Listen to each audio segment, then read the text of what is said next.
it to get through the ad that's going to play, and I learned something. I can even turn ads off, and it doesn't matter because YouTube's going to get their ads in. So whether you're doing it for the monetization or not, doesn't matter. They're going to get their play. So hello, everybody. I hope the ads played by now, and you're in here with us. We got Jeffrey, of course, and Mr. Roy. Just a real quick plug for Saturday night. The ads played by now, and you're in here with us. There we go. We got Jeffrey, of course, and Mr. Roy. Just a real quick plug. All right, everybody's scrambling to see if they've got a playing in the background. And there we go. We got Jeffrey, of course. And hang on a second. Just not me. All right, everybody's scrambling. No, it's me, but I'm trying to. I give up. No, it's all right. I have to have one in the background because otherwise I can't respond to something in the chat. Right. And then I don't get to it quick enough once you go live. And then mute it. Yeah, that's no problem. Yeah. No problem, Jeffrey. It's the reflexes. They're not what they used to be. I can't get that mouse quick enough. I hear you. Joys are getting old. Yeah, I was just saying that Saturday night's going to be all about film cameras, film developing, whatever. You guys bring the questions because the experts are sitting here right now. They're going to be in here Saturday night. David, the drunk wedding photographer, is going to be in here with us. And if you're a film buff, cameras and film, and you want to join us, just let me know. Definitely bring you in because I'll tell you, Saturday night, I'm just going to sit back and learn. That's all I can do. I have nothing to add to the conversation. But I think it's time we gave Roy threw him a bone and let him talk about his beloved cameras. And the nice camera using film. I'm past that. Too much work involved. Yeah. Well, we've got Nick in here, Ray Powell, Berwick upon Tweed, of course. How you doing, Ray? Luis, he's in here. Alan Barnes, how you doing, Alan? Martin Hild, J-Rod Photo Art, Hero Shots, Gustavo's got Gustavo's photo up here. Let me put this up here while I'm reading the comments. Let you guys look at his Northern Flicker that he used auto capture to capture yesterday. So we're going to talk about that, of course. ATR Bear, Mr. Ted's in here. Daryl, how you doing, Daryl? You have a link if you would like to join us. And Rakesh, I saw you kind of skated by pretty quick. I don't want to leave Rakesh out. So yeah, quite a few people in here already. So Nikon's Z9 firmware 4.0 is out. I know that's not a surprise to anybody because there have been 18,000 videos almost on Nikon 4.0. But I have Nikon's website, Nikon USA, pulled up, and I can go to that here in a bit if we want to go down the list. But curious to see who's played with it already and what are your findings. Have you tried anything yet, Roy or Jeffrey? I've been mucking around with it. I'm more interested in the extras than the super focus trap. Now, Roy, you got to admit it's a cool little feature to have in there. It is. But most people could do the most of it with the focus trap anyway. So yeah. But now you have it all built into the camera. Yeah, it's all built in. It's easy. And I'll tell you, I played with it yesterday, and I didn't have a lot of success, but I had to go back to the drawing board, look at some videos and look at what Nikon had to say, and I watched the Digitutor, which helped me more than anything, really. And I think I've got a handle on it now, so I'm going to play with it a little bit more maybe this evening. That depends on the weather because it's really supposed to be crazy weather here today, thunderstorms and all. So we'll see how that goes. I shot this morning, so I tried the 3D tracking out. And that did seem to be stickier, so they keep on improving that. And what's interesting is not today, but last week got some mink photos, which I have not done a video on yet. And I'll tell you, you get a mink because there's no contrast in a mink. The autofocus has a really, really hard time focusing on something that does not have good contrast to it. And a mink is basically all, brown. And Yeah. I would assume if you're shooting a black bear, you would have the same problem. So I would say more than 50% of the shots were not tack sharp. That's a very mirrorless even problem. even though the camera said it wasn't focus, it really wasn't. Yeah, Very mirrorless problem.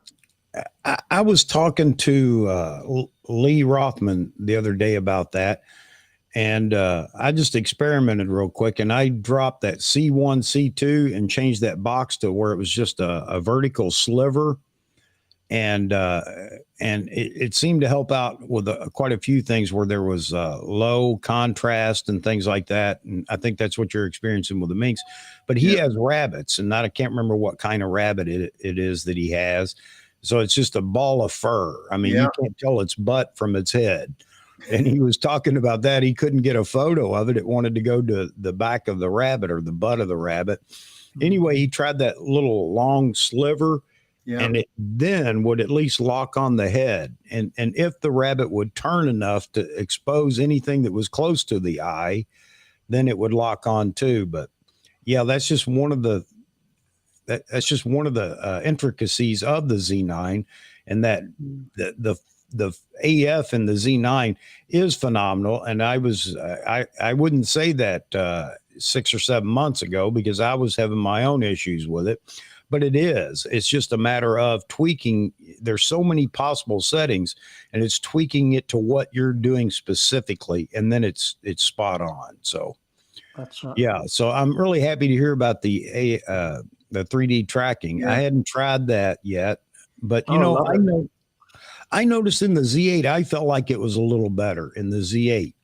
And I was telling Lee this. I couldn't quantify it in any way, shape, or form, because how do I know if it's, a millionth of a second faster or tracks just a bit better? But anyway, I just had a feeling maybe it was just having a new camera in my hand made me feel that way. I don't know.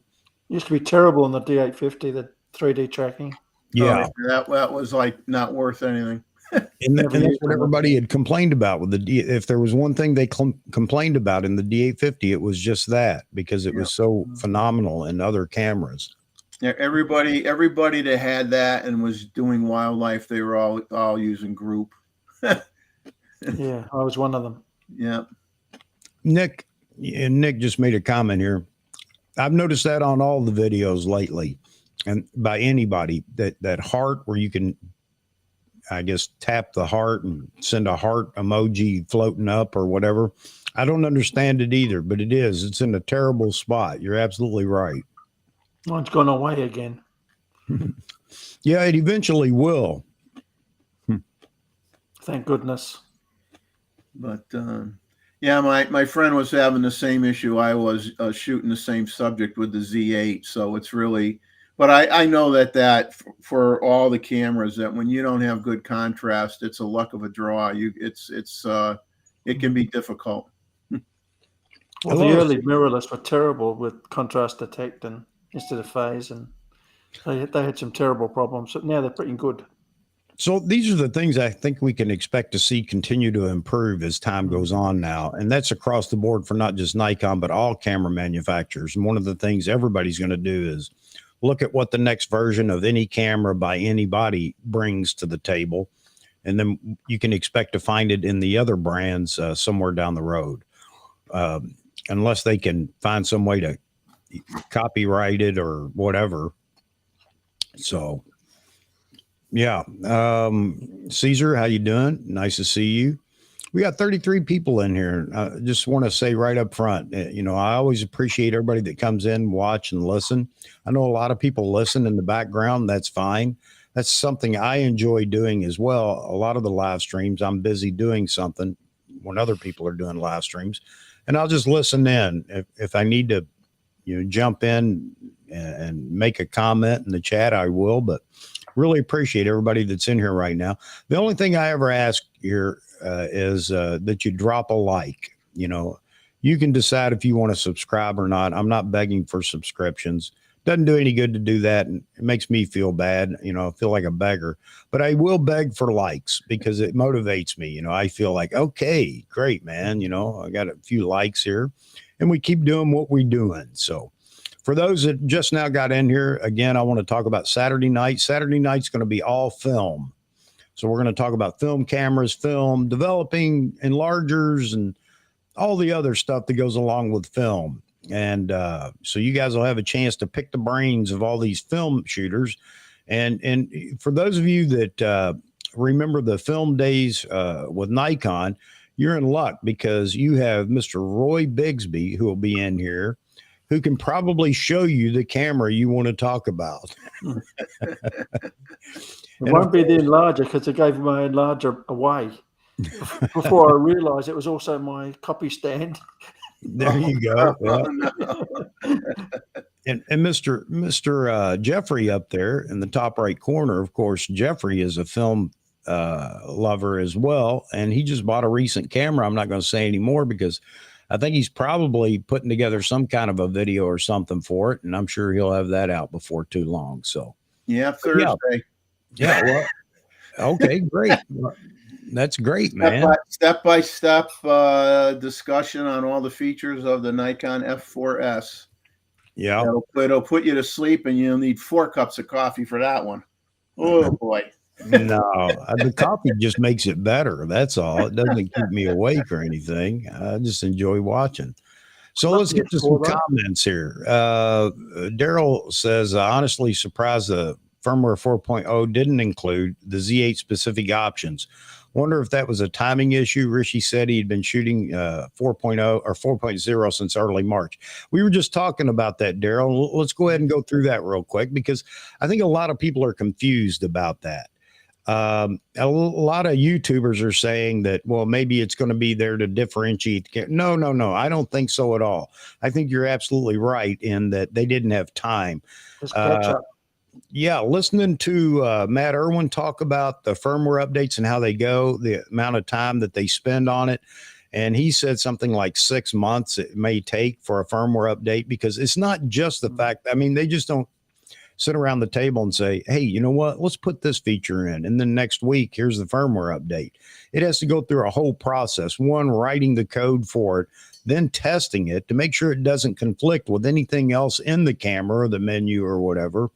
And making sure that they can work the bugs out. So I guess what I'm saying is I would expect to see I would expect to see those cameras run parallel in firmware updates as time goes on because it's not a hardware feature and it really doesn't take away from the Z9 if the Z8 has specific tracking modes or anything like that. And it won't hurt the sale of the Z8 if Nikon puts that in the Z9. I guess what I'm talking about here specifically is airplane mode, because somebody's already asked me about airplane mode. Why didn't they put airplane mode in the Z9 firmware update? I bet you, well, one, the vehicle subject tracking already covers airplanes, but maybe they will decide to make a specific airplane mode in a future firmware update for the Z9. Will it make a difference? I don't know, but I don't think it had anything to do with trying to separate the cameras. It's just a matter of how much time it takes to actually put a firmware update together, test it, and everything else. So I mean, I think the only, I agree with you, Chuck. I think the only time you might see something different is if it is dependent on the buffer speed or the capacity of the buffer. If it was something, where because of the, not having the 2 CFEB cards or something, if there was something where it just can't do it because of a hardware reason, maybe it wouldn't show up in a Z8, but it would be in a Z9. But right, I think it makes more sense for them to try to keep them parallel with each other with the firmware, because otherwise it's a nightmare. And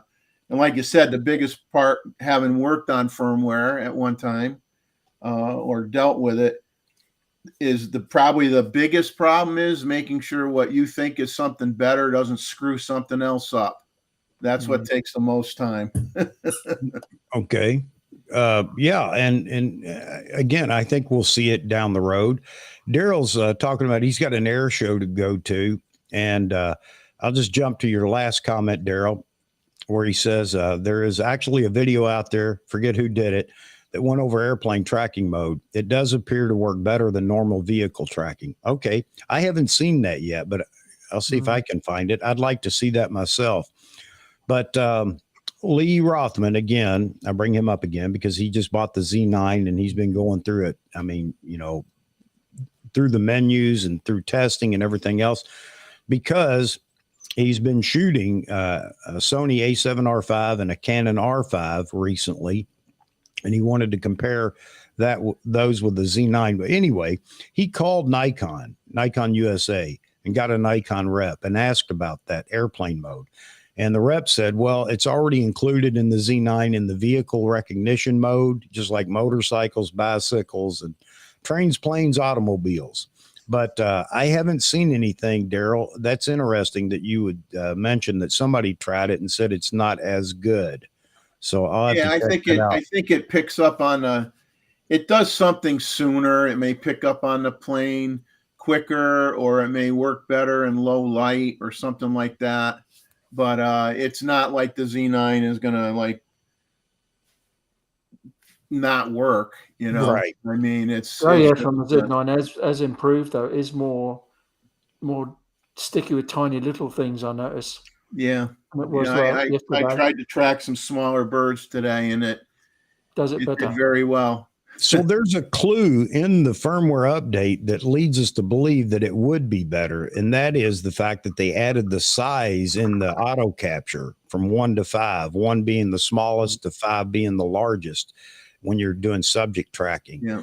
So that leads me to believe that they did some algorithm work in this update, this firmware update, and which would, of course, aid the 3D tracking and everything else. Because wasn't that one of our complaints about the Z9 is the small birds was the issue, and getting confused, especially when they're in foliage and things like That's that. on all cameras, not just a Z9. Yeah. Right. But that was one of the complaints that I know I had early on.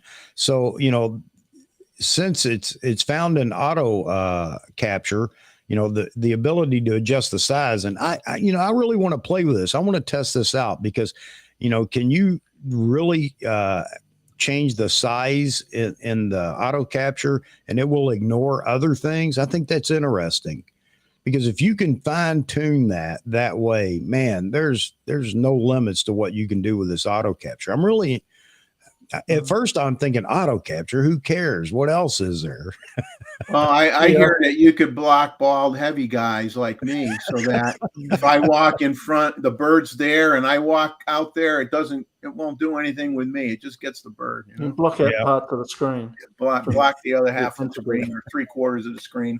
So this auto capture is the big feature in this firmware update. And the more and more that I watch videos and think about it, I'm thinking about all the possibilities of it. So, you know, I think it is a pretty cool feature, and I would expect again that other manufacturers will pick this up somewhere down the road. That'll be another feature in their cameras as well. Of course, they'll change some things.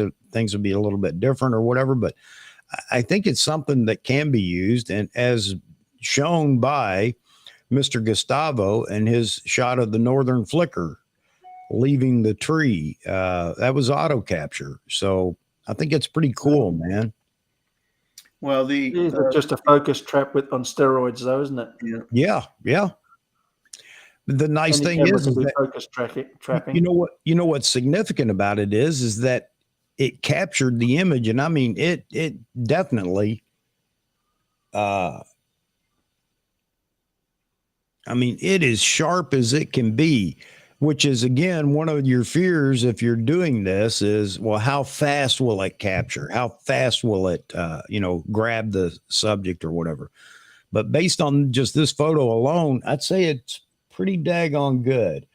But Gustavo did send me an email back this morning, because I had talked to him about it, my testing yesterday, telling him that, yeah, I think I need to work on that a little bit more, because I don't think I had the settings right, which is par for the course with the Z9. Don't think you're going to pick a Z9 up if you've never touched one and you're going to have it all figured out in the first day. I don't know if that's good or bad. It's a lot of camera. Yes, it is. Yes, it is. So you definitely have to play with settings, and you can tweak it to whatever you want to do. There's no doubt about it. Andy Miller's joined us here. Let's see. Luis says, and if you got something, Jeffrey, jump in here with it. I was just going to say, Hudson Henry was very excited that they added the delay mode back into the camera, so that you don't have to use a remote trigger for your, for your camera. If you're doing, like, say, night photography, you can get rid of the shake and put in a 2-second or a 3-second delay. Yeah. And that kind of is a good thing. I mean, I don't know why they got rid of that. I mean, I'm happy that's back. I mean, I won't have to necessarily hook up all the stuff on the 10-pin connector and worry about all that. I could just hit the shutter button and let it calm down and take a picture. I tweaked a lot of stuff on the Firmware 4. Yeah. Yeah. And like I said, I've got it pulled up here, but I had, let me see if I can get it up on the screen where we can actually all look at it. Let's see. If you shoot N-Log, you can get down to ISO 200 now, equivalent. Yep, for all you video shooters. Yeah, I guess that's going to be pretty big. Come on, Roy, you're going to become a video monster now that you can just walk around in front of the camera and it automatically picks you up. You can become a master trainer. Yeah, the low ISO won't help me because I don't shoot N-Log anyway, but yeah. The high res zoom speed, having extra speed control on that isn't a bad idea. That's pretty good. Yep. The shutter sounds I could care less about. I mean, I don't know why everybody gets so excited that they could put a different shutter sound. And it did change mine when I went to use it this morning. It was a lot louder than I had it set for. I had to go back in and change it, adjust it, because I like to just barely hear it, because the whole goal is I don't want to scare the birds. So why would I want it loud, So I want it nice and soft and quiet. So which one do you like the best? The original. I think the original one, and I put it on a volume of 1. I mean, I want it so I could just have a recognition to my ear that it's, without looking at the bars blinking in the viewfinder, and say, yeah, okay. Well, don't make it vibrate like a phone. That'll stuff us up. Yeah. Here's Roy's favorite. The one that beeps I find very annoying. I would not want the one that just beeps at me. Yeah, I guess you guys couldn't hear it as I played it up here on the other screen. Maybe that's the problem. Yeah, I kind of like B. I don't know why, but anyway, it's no big deal to me. I really wasn't one of those people that had to have a new shutter sound anyway. So, I know the shutter's going off, I don't care. So, for those that don't know, on Nikon USA's webpage, maybe if I put it, let me do this. Let me bring it back in here. On Nikon USA's page, they have all the features with some different videos and the different things on each particular piece to this firmware update. I like the motion, subject detection, and distance. The distance is really neat too. That's why I say this is a powerful piece of firmware, this auto capture.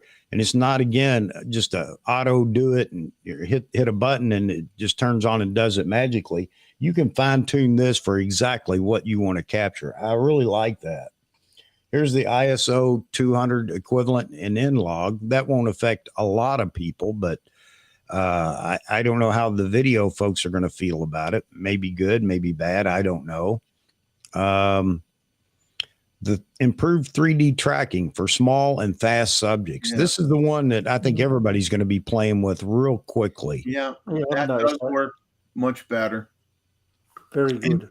And of course, there are other pieces in here. The pre-release capture. Now, there's a little confusion on this. Yes, it will buffer for 300 seconds, which is almost 5 minutes or is 5 minutes or whatever, but it won't capture all 300 seconds of that pre-captured video or shots or photos. even though it will buffer for 300 seconds, if you press the shutter release completely to take the photo, it will still only give you 1 second of the buffered portion of that pre-capture. Just so you know, up to 1 second. It can be less, but up to 1 second. So you're not going to get 300 seconds pre-capture. Somebody had mentioned that, and I think in a couple of videos, and that's not the case. You still only get 1 second prior to completely. It's more important that the camera turns on quickly, like the Z9 does and Z8, Yeah. than the pre-capture. Yeah. What's the point of the pre-capture if the camera's still warming up? Yeah, exactly. Well, it would be warming up because you're half pressing the shutter to get it to begin to buffer what it's seeing. But again, it will only give you 1 second prior to a full press of the shutter button.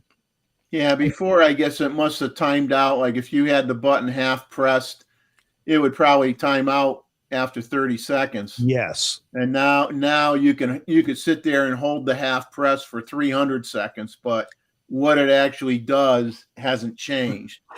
Yeah, and it's a great idea. It's a great concept, and they've got a baseball player here, a batter up there, of course. So you're holding, and it was 30 seconds or whatever it was before completely pressing the shutter button. And if the batter backs out of the box and you continue to hold, thinking that it's buffering, it's not. That's where you had an issue. You had to let go of the shutter button, half press the shutter button again to give you another 30 seconds of buffering before you completely press the button. Now you've got 5 minutes basically to sit there and half press the button until the action takes place. So great idea. And then go to the massage parlor afterwards and have them fix your finger. Yeah. So yeah, it's a cool refinement. The shutter sounds, of course, which most people don't care about, but all right, they're there. Nice to have.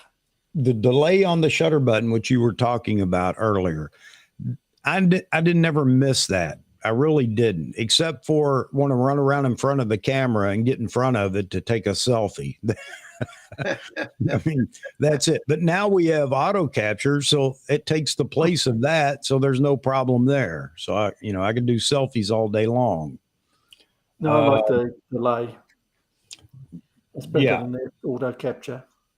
The only problem with it is then you're going to try to, with the delay, if you're just shooting, it's fine, but it's not a selfie tool to use because you got to remember to set it back when you're done, because otherwise you're going to go and change your genre and you're going to be all screwed up saying what's going on. Yeah. How many times have you done? I've done that with the other cameras, put it in delay mode, and then I want to go shoot something that just happened or whatever. And now I press the button and all I hear is D.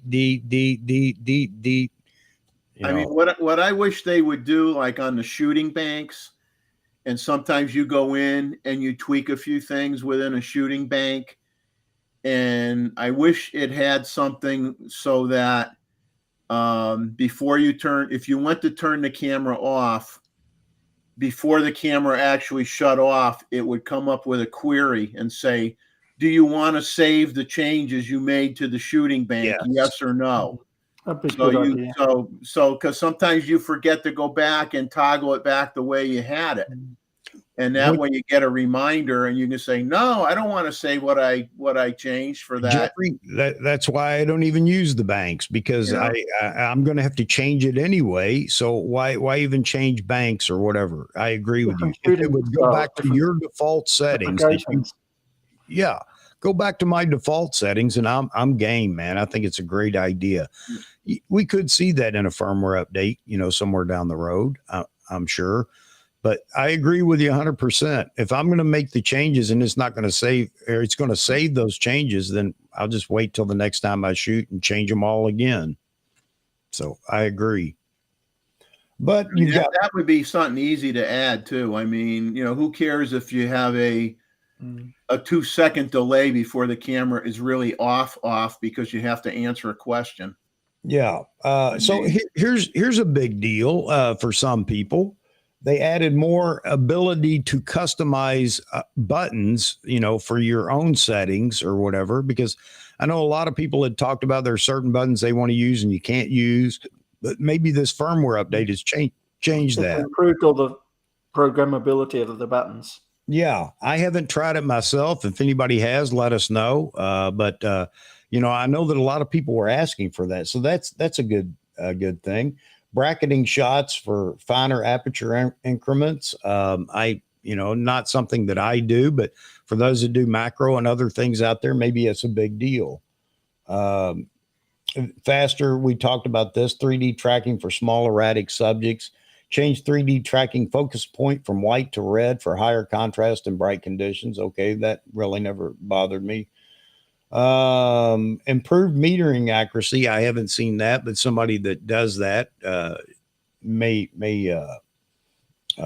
for interval shooting. Here's one that I kind of like: the new numerical display for focus distance on the camera or compatible lenses. That's cool. I like that. And you some lenses though. Yeah, and you can change it from either metric or SAE, feet or meters. So that's cool. And the other things are just really fixing some bugs or whatever. But yeah, so this firmware update does the auto capture is that thing that's capturing everybody's attention.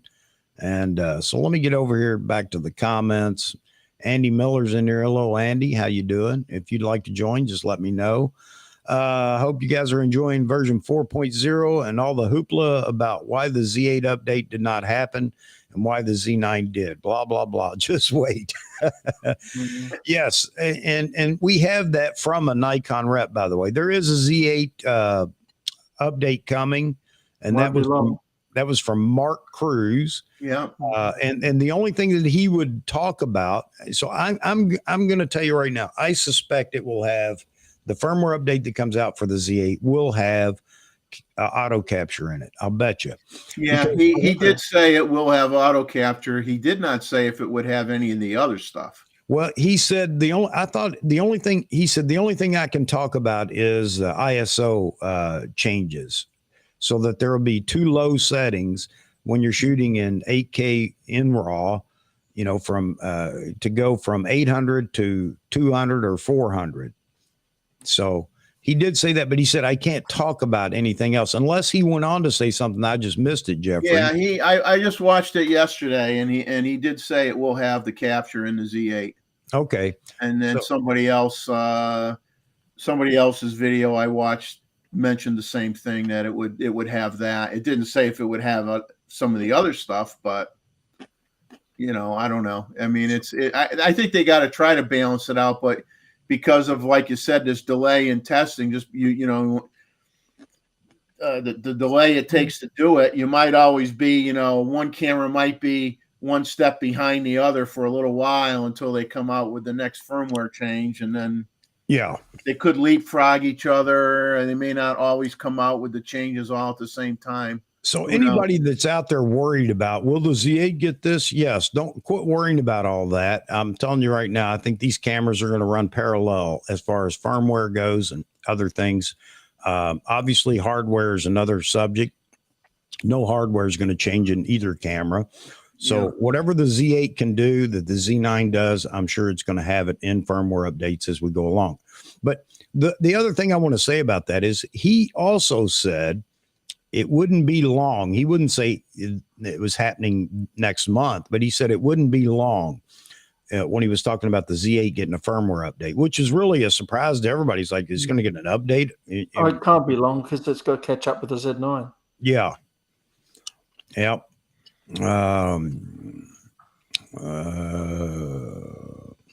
Yeah. Okay. I think everybody should be very happy. Anybody who bought the Z9 right off the bat, I mean, to me, being one of those people, I mean, a lot of this stuff that you've seen since it got introduced, I mean, in the old days, that would be a whole new camera body. You'd be looking, if you wanted it, you'd have to buy a whole new camera. So, I mean, I think people should be really, really thrilled about it's not just bug fixes that they do. It's that they're always making something better. And especially with the Z6 firmware, it became a whole new camera. Yeah. It became usable and a good camera. Yep. As I opposed to agree not. with you, Roy. Again, Z6 right now. Here it is. And just for, I mean, I can't speak to everything, but for streaming or video, if you use the camera for either, the autofocus in video is just it was 100% improvement on the Z6. So yeah, focus across the board was so much better. Yep. So thank you, Woody Mallory. He just said nights and weekends. The channel talked about the new airplane mode. Said it worked a lot better on the airplane mode, catching the planes. Okay. Well, you know, again, that's another one of those things that may have been something that was late and they introduced it late in the process for the Z8, and you know, the Z9 firmware update was already in the process, and maybe they couldn't add it, or maybe they won't. I don't know. Next firmware. Yeah. I like J-Rod's comment. Bigfoot might steal the Z9 if you leave it alone in the woods. I mean, there's his comment though strikes a chord with me. Is a lot of these use cases that they're demonstrating and people are showing it off is all like, yeah, you set it, you could set it and then walk around with your other camera and take pictures from a different angle. And it's like, I'm not leaving my Z9 sitting on a tripod and walk a eighth of a mile away or even 100 yards away, you know, because that camera is going to disappear. Yeah, absolutely. But I don't know if they're really talking about that or just the fact that you can set this up low angle or whatever. There's an example in the video in the on Nikon USA of the track event, which is what Chris is talking about here, where then he can stand up or, you know, sit up or whatever and take take shots from another angle or whatever. But yeah, it was pretty cool because they used the distance trap for that video, and it wasn't until the runners got to a certain point and then crossed the finish line. Man, I'm thinking, man, that's pretty cool, especially for sports to catch that decisive moment, you know, for something like track and field or whatever. Pretty cool. Well, the example they showed for skiing, where they come across at angles where you could set the direction where that was if it's coming at a certain angle, then you capture it. That's phenomenal. I mean, that's really crazy good. Yeah, I've been doing focus trap for years, and this is really a big step up from that. Yeah.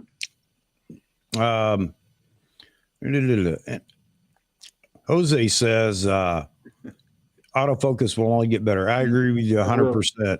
I agree with you. It's a continuing evolution, and it's going to continue to get better within Nikon and Canon and Sony and others, Fuji and everybody.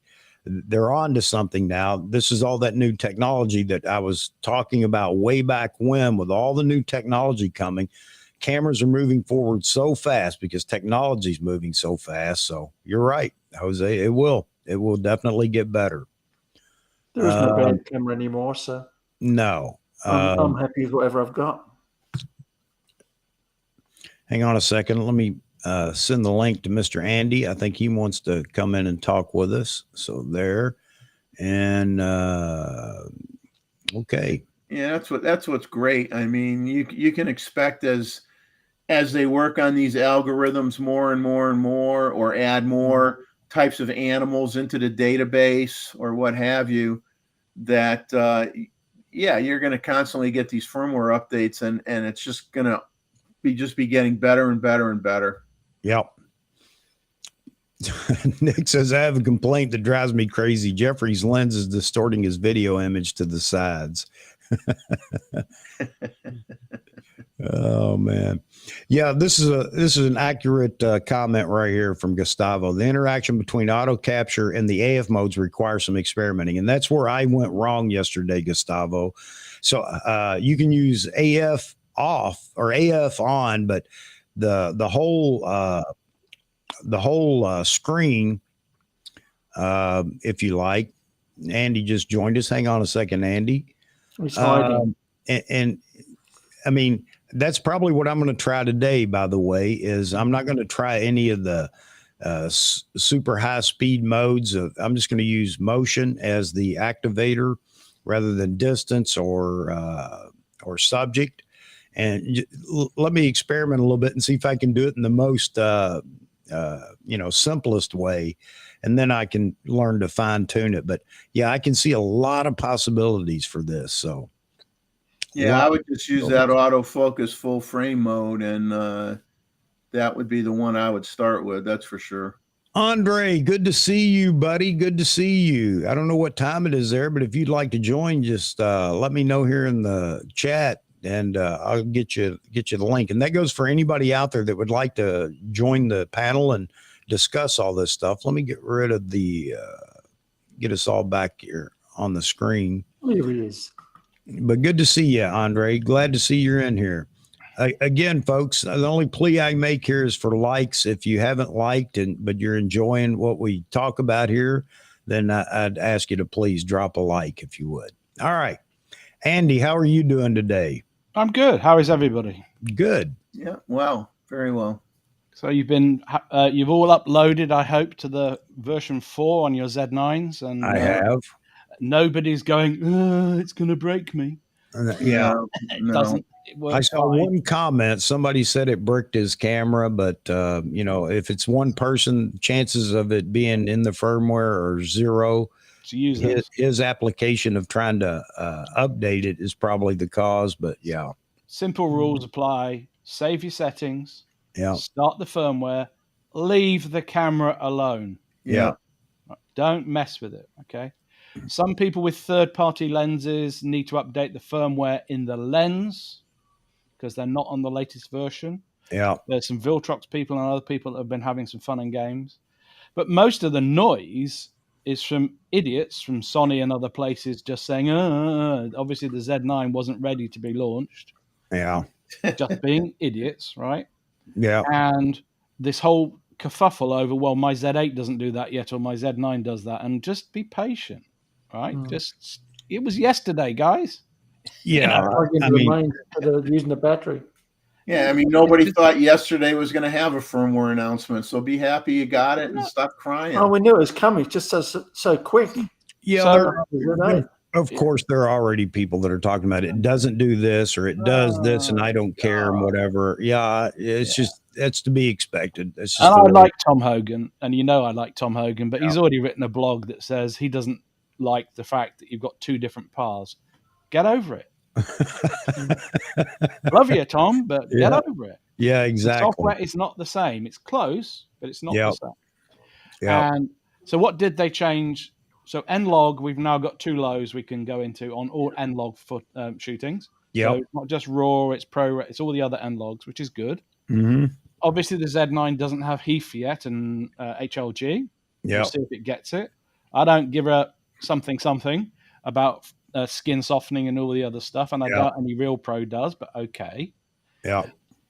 What the Z9 now has, which the Z8 doesn't, it says reaching for it, is I was mounting this, which is the 150mm, get out of the way, Andy, 150mm cine lens. Yeah. And there isn't a 150mm non-CPU lens setting on the Z8. It's back to, so come on, guys. Whereas now the Z9 has that. You can dial in any focal length you like, any aperture range you like, and it's great. And it's my fault, obviously, because you can buy a little chip you can put in this manual lens. Yeah. I can't remember who makes it, Roy, but it's pretty cheap and pretty easy to do. I put them on most of my old lenses, the old Dandelion chips. And if you want to send me the link, Roy, offline or into the chat, I'd love that because I'm not into wasting money, but this is just annoying that I can't dial in a 150. Okay, it's a cine lens. So for me, there's lots of jealous negativity, as usual. I'm looking over here at Tom's book update, which he's just done overnight as well for the Z8. So Tom's done an update to the Z8 for free for those of us that bought the 1,297 page monster that Tom wrote. Okay, it was worth 40 quid or 50 quid. It is good. But for most of it, I would say to people, download, I'm looking at it here, the technical guide for auto capture from Nikon Download Center. It's really detailed. It's really good. It'll save you a hell of a lot of guessing. It's got use cases for different types of settings, like track coming at you, long jumps, aircraft, whatever. And as you've already covered, you can do a heck of a lot with this thing. Yes. 99% of it, I think, is really for sport shooters. Well, I see a big application for you wildlife people too. Well, so Morton has issued a video. Mm-hmm. He's done what most people did. He had his trail camera up. Hello, fingers. He had his trail camera up, and he was already shooting a scene. So he just stuck. So don't worry, Jeff. The camera was there when he came back in the morning. Okay. That's why you've got the security bolts on the side. Well, he goes where most people won't. So well, there's nobody else there, so that's half Right. the goodness of his world, right? And I said in my comment to him, "Where was Rishi hiding? Under which bush?" I'm sure you've been field testing something with Rishi. So, and of course, nothing turned up overnight when he did the test. So he put it on his bird feeder.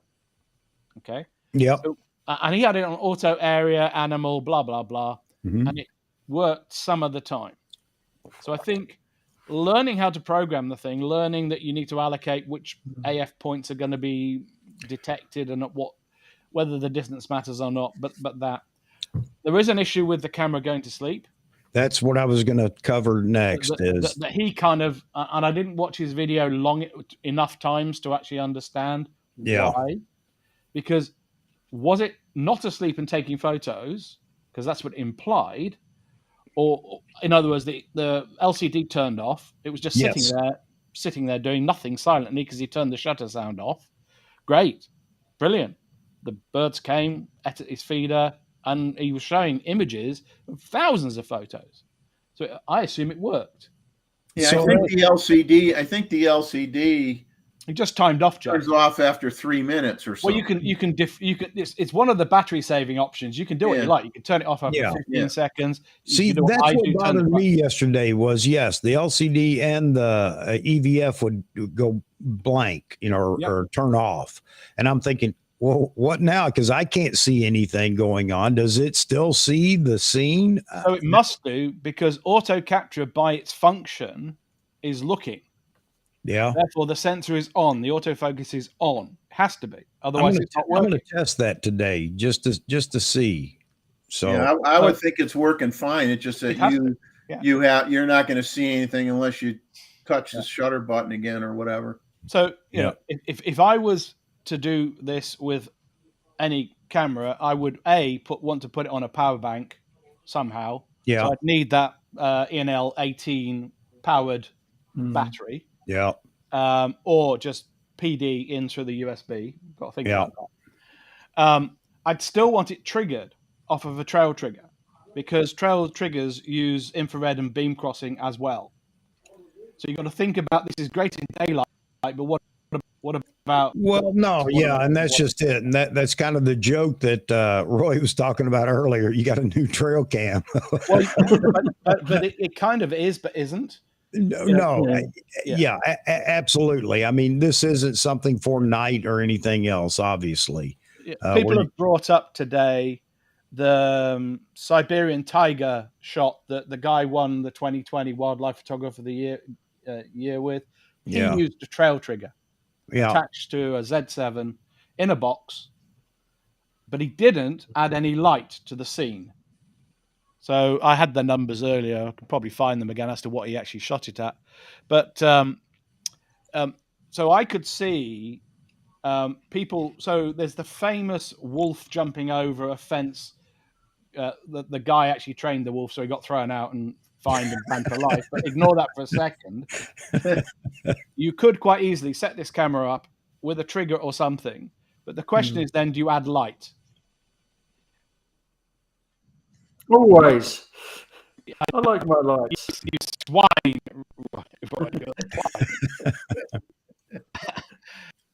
I think it's a debate to be had, right? So yes, if it was the wolf jumping over, but then that wolf is going to get because it's a predator, is going to get a little irritated by the fact he was stalkily jumping a fence and hunting Got something, flashed. presumably, right? I don't know. Yeah. And for a lot of competitions, you've got to follow the rules very, very tightly, and anyway, ignore that. So for 99% of the uses that I see, it's daylight or lit shooting where you've got predefined. And I was thinking through this Olympics thing, right? So if you watch the AP, that's Associated Press, Chuck, don't get too quick. Right. Associated Press documentary, and then the London Olympic Games documentary, where they broke all records. It's 53 seconds from taking a picture to getting it to the globe. Now, so every camera is attached to Ethernet. Try doing that with film. Yeah, exactly. But most of the triggering was done by foot switches. Yeah. It's the same as the soccer teams. So the shooters are in the pit or somewhere. They're doing this, but at the same time, their brain is going, press the button, press the foot switch. So now, and of course they miss, because that's all about hand-eye coordination and remembering. So if you can do it, set it up as for a zone of the last 2 hurdles and the dash to the finish line and blah, blah, blah. You've then got to pick your lane or have 8 cameras or 5 cameras all lined up, right? Minimum a few.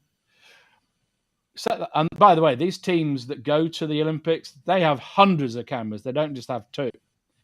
And you see that I can't remember who the American photographer was that's got the something Biles, who did the beam shot, and she's upside down and his camera's in the roof. He set that up 5 days before. Yeah. Right. And it's all locked off and taped in and all of that. So all of that I can see as something you can do. I hope that NX Field allows you to vary some settings in this whole thing. Well, the thing about this, though, Andy, let me stop you here for a second. I'm ranting, obviously. There are, Nikon has already taken care of the remote camera situation with NX Field or whatever it is. They've taken care of this. This is for you and I. This is something that everybody that owns a Z9 has the ability to go out and use this feature. So I'm agreeing with you, but now I need to give you a different use case, which is pressing your trigger. Yeah. So you used to shoot sports. So go to a car rally. Yeah. You want to put a camera down low to pick up where the car is coming up over a jump and might well land on top of you. Yeah. You are going to want to have that remote and program in your trigger. Right. Now you can do that all in camera. Yeah. Okay? You don't need to be doing that while you're doing the other shots and all of that. But that's my point, for sports shooters that are shooting in arenas or on tracks or whatever. In the woods. Those are the folks that are using the remote cameras. They have whatever their credentials are, that they've been given special credentials so that they can go in early, set up cameras overhead or different locations where it won't impede anything that's going on in the event. But they use, is it NX Field or what's the latest? So they're all tied in by Ethernet. Yeah. And I mean, and they have so many capture options available to them. One is the camera that you're using is tethered, and every time you can actually, every time you take a photo, all the cameras take a photo. It goes to their on-site desk, right? Yeah. Yeah.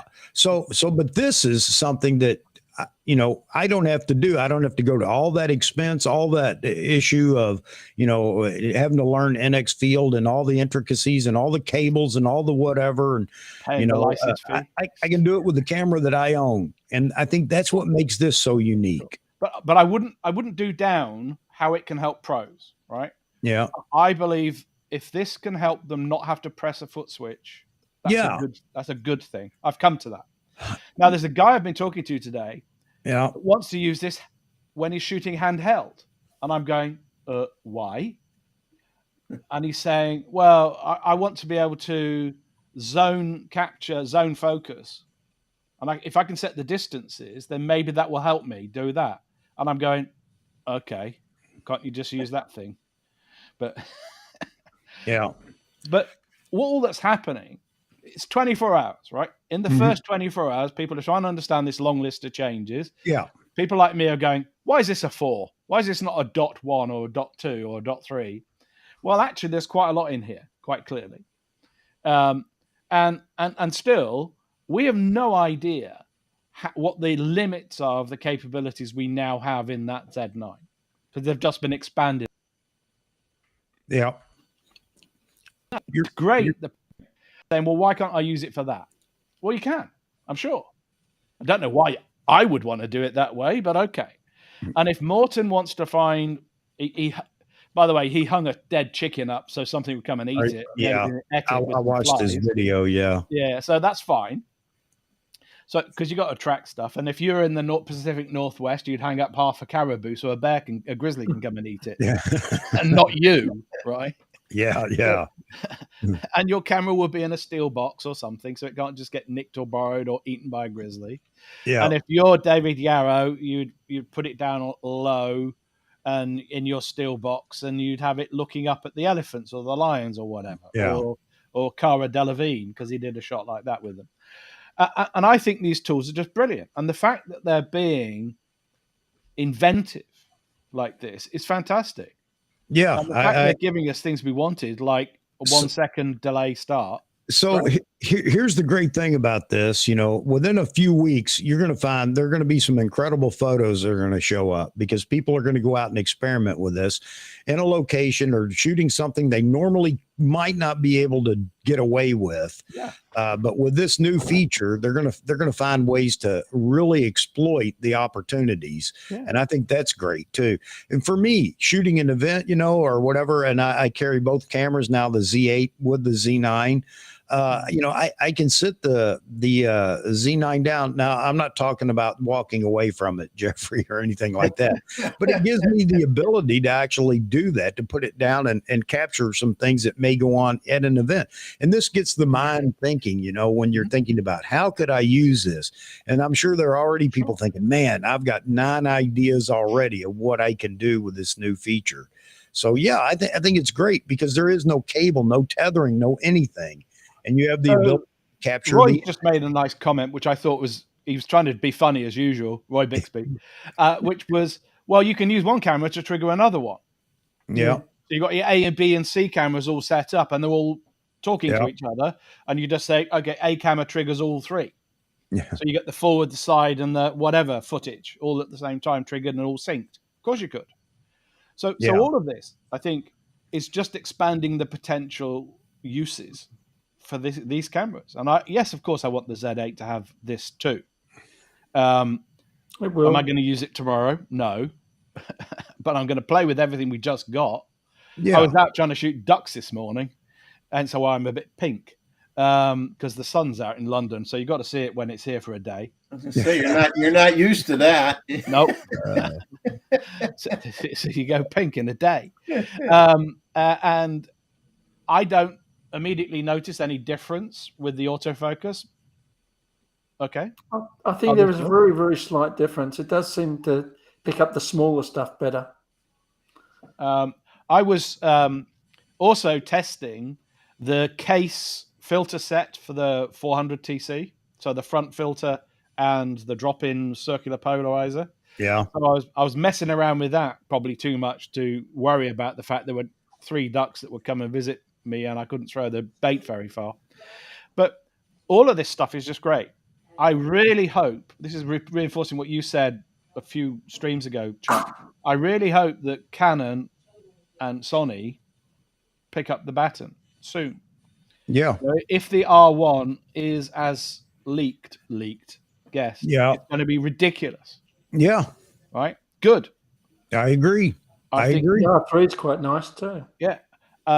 I keep looking forward to it. There's new rumors out about the A9 III too, and anything that comes out, all the high speed features that come out in these other brands is great for all of us. But so many people don't understand that or see it or whatever. No, they're just being. Ugh. Yeah. Yeah. And why would I not want somebody that shoots Canon? Why would I want them to be unhappy? I mean, come on, what kind of person am I?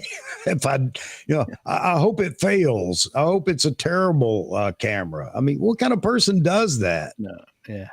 So he set the camera up. This was Sergey, 1/200th of a second. f6.3 ISO 200 for this was the Siberian Tiger that he triggered with a Cognosys camera trap system. And Cognosys make two types. One is IR and one is a beam type. I think, Roy, you probably know more about this than me. Yeah. And I would have thought he's using an IR type thing where you can program some of the field in the same way we can now program the Z9. Some of this, it's going to come in and be in that area, yeah. And I think he was after snow leopards, but he got a Siberian tiger. He's in the land of the leopard national park in Russia, so you're pretty sure that's a place where the leopards are, and he catches a tiger. I wouldn't complain either. No, not at all. He won the prize and got some money. To be in infinity. Don't understand that, Gustavo. But carry on. Infinite meaning the screen won't shut off. You just basically turn off the auto shutdown for the screen. No. Is that right, Gustavo? Because infinity means different language to me, but then I'm English. I don't know if it's right or not. I'm not sure. So I'm going to test it myself because it doesn't really specify anything on the site. And nobody talked about that in their testing of it either. So not talking about the manual open, so I'll just because I have my camera set up that like on that's what I'm doing right now on the Z6 for streaming because I don't record through the in camera. I do that all outside the camera, but the screen is on indefinite or whatever it is, infinity, meaning it won't turn the screen off. I don't believe that's right. It won't shut the camera down and go into hibernation, Correct. After 30 seconds is what I'm talking about. So yeah, maybe that's just it. Maybe it isn't the screen. I don't know. Yeah, we're going to find out. We're going to continue to play with all this and find out. So the manual, just to give you the data from the book, the manual says the display will turn off automatically when the time selected for custom settings C3 power off delay standby timer expires. But the function of auto capture is running. It's just turned the display off. Okay, cool. Then why drain the battery? Right. Yeah. If you're not standing there. Yeah. But when you first start playing with this and you look at it, it's like, well, the screen went off. I can't see anything. So can the camera see anything? Will it activate or whatever? So yeah. Just plug in a tether and you'll see. Hey, Nancy, defeat the whole purpose. No, Nancy. Nancy, I know there are a lot of storms are bad again down south of, I think even south of Tennessee right now. I watched Ryan Hall earlier, and he's talking about how bad the storms may get. So you guys need to get ready down there. And I'm expecting a thunderstorm here in Connecticut. We need the rain, but I really don't want a thunderstorm. They're talking about hail and everything else here. So if I go off air suddenly, we probably all will. You'll know why, because we're expecting thunderstorms here today too. It's been a rough year this year as far as storms go, especially Texas, Alabama, Oklahoma, Arkansas, is to some extent Tennessee, Mississippi. I mean, it's just been, especially Texas though, has been just beaten down with storms and tornadoes. So stay safe down there, Nancy. Stay safe. All right. I'm moving down the comments because I know people make comments based on what we're talking about now. Then it takes me 15 minutes to get to the comment because I'm so slow and it's no longer relevant and people are upset. Man, if you would have read it when I wrote it. I had somebody ask me, well, what would I use that function for being a wildlife photographer? And I says, I could tell you one right off the top of my head. I'm observing a baby nest high up in a tree, an owl, eagles, whatever. Okay. So I could put it on a tripod. I could tilt out the rear display. I could stand there and look and wait for the baby to pop its head up. And then, hit the shutter button and hopefully get the image. Or I can sit there and set it up with this for motion. And whenever it pops its head off, it's going to blow off X amount of pictures and I'm going to get the shot. Two cameras. Without having to keep on looking at the camera. Let the other do its own thing. Yeah. Yep. I think the only thing I would say is so we will discover through trial and error and a lot of error that we're being too conservative, as in too short in terms of the number of shots or period of time. Yeah. You're like, how many athletes have finished their race, won the race, and fallen on the ground, and then it becomes all interesting, right? How many times has something come to a nest and it's actually killing the chicks, or it's doing something else? It's not just doing what you normally see as behavior. Yeah, well, or the parents feeding the chicks is interesting. And that's only allowed half a second. That's another great thing about this feature is how many times have you let your guard down for a second and something happens. By the time you move to try to capture it, it's too late. So having the ability to set the camera up and let it do all the work for you, while you sit there and eat your sandwich or whatever it is you're doing, and you don't have to worry about missing. I mean, there's just endless possibilities for this, and it's going to be really interesting to see what everybody captures with it. Gustavo, I hope you're still here. I want to say goodbye to you. We'll definitely see you Saturday. And anybody, again, let me go back to Saturday. Saturday night, we're doing all film cameras and all that good stuff. All the stuff I complained about so long ago. But it's only fair that we give the film shooters and film camera guys an opportunity to, talk about their passion as well. So there is time. When are you going to have a wet plate night? Come on, let's go back to real old school. It's funny. I just read something that Jeffrey sent me, some notes on some things, that might be in the discussion. And he was talking about wet plates. And when Kodak Eastman developed the dry plate. And see, I did read it, Jeffrey. Okay. Yeah. So, George there made the process for making the dry plates in a production capacity. Yeah. So he didn't come up with the initial, how to create it, but he came up with the manufacturing equipment to process it and make a lot of them. So Saturday night, we're going to talk about all this stuff. I'm going to sit back and eat M&Ms and learn because I have no input for this. But you guys can bring up cameras, like I said, and Jeffrey will be, I'm sure, more than willing to do the turnaround. Yeah. F3, here you go. F3 with motor drive, yeah, here you go, or whatever. Yeah. I just bought Roy. I just bought an F1. No, I just bought a Nikon F. Yes. All right.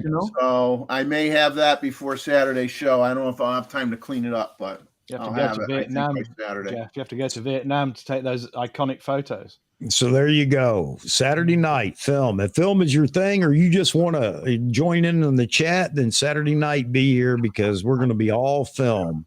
I'm getting his Nikon F, I'm sure. Yeah. And you can explain all the differences. And but the answer the photomic version too.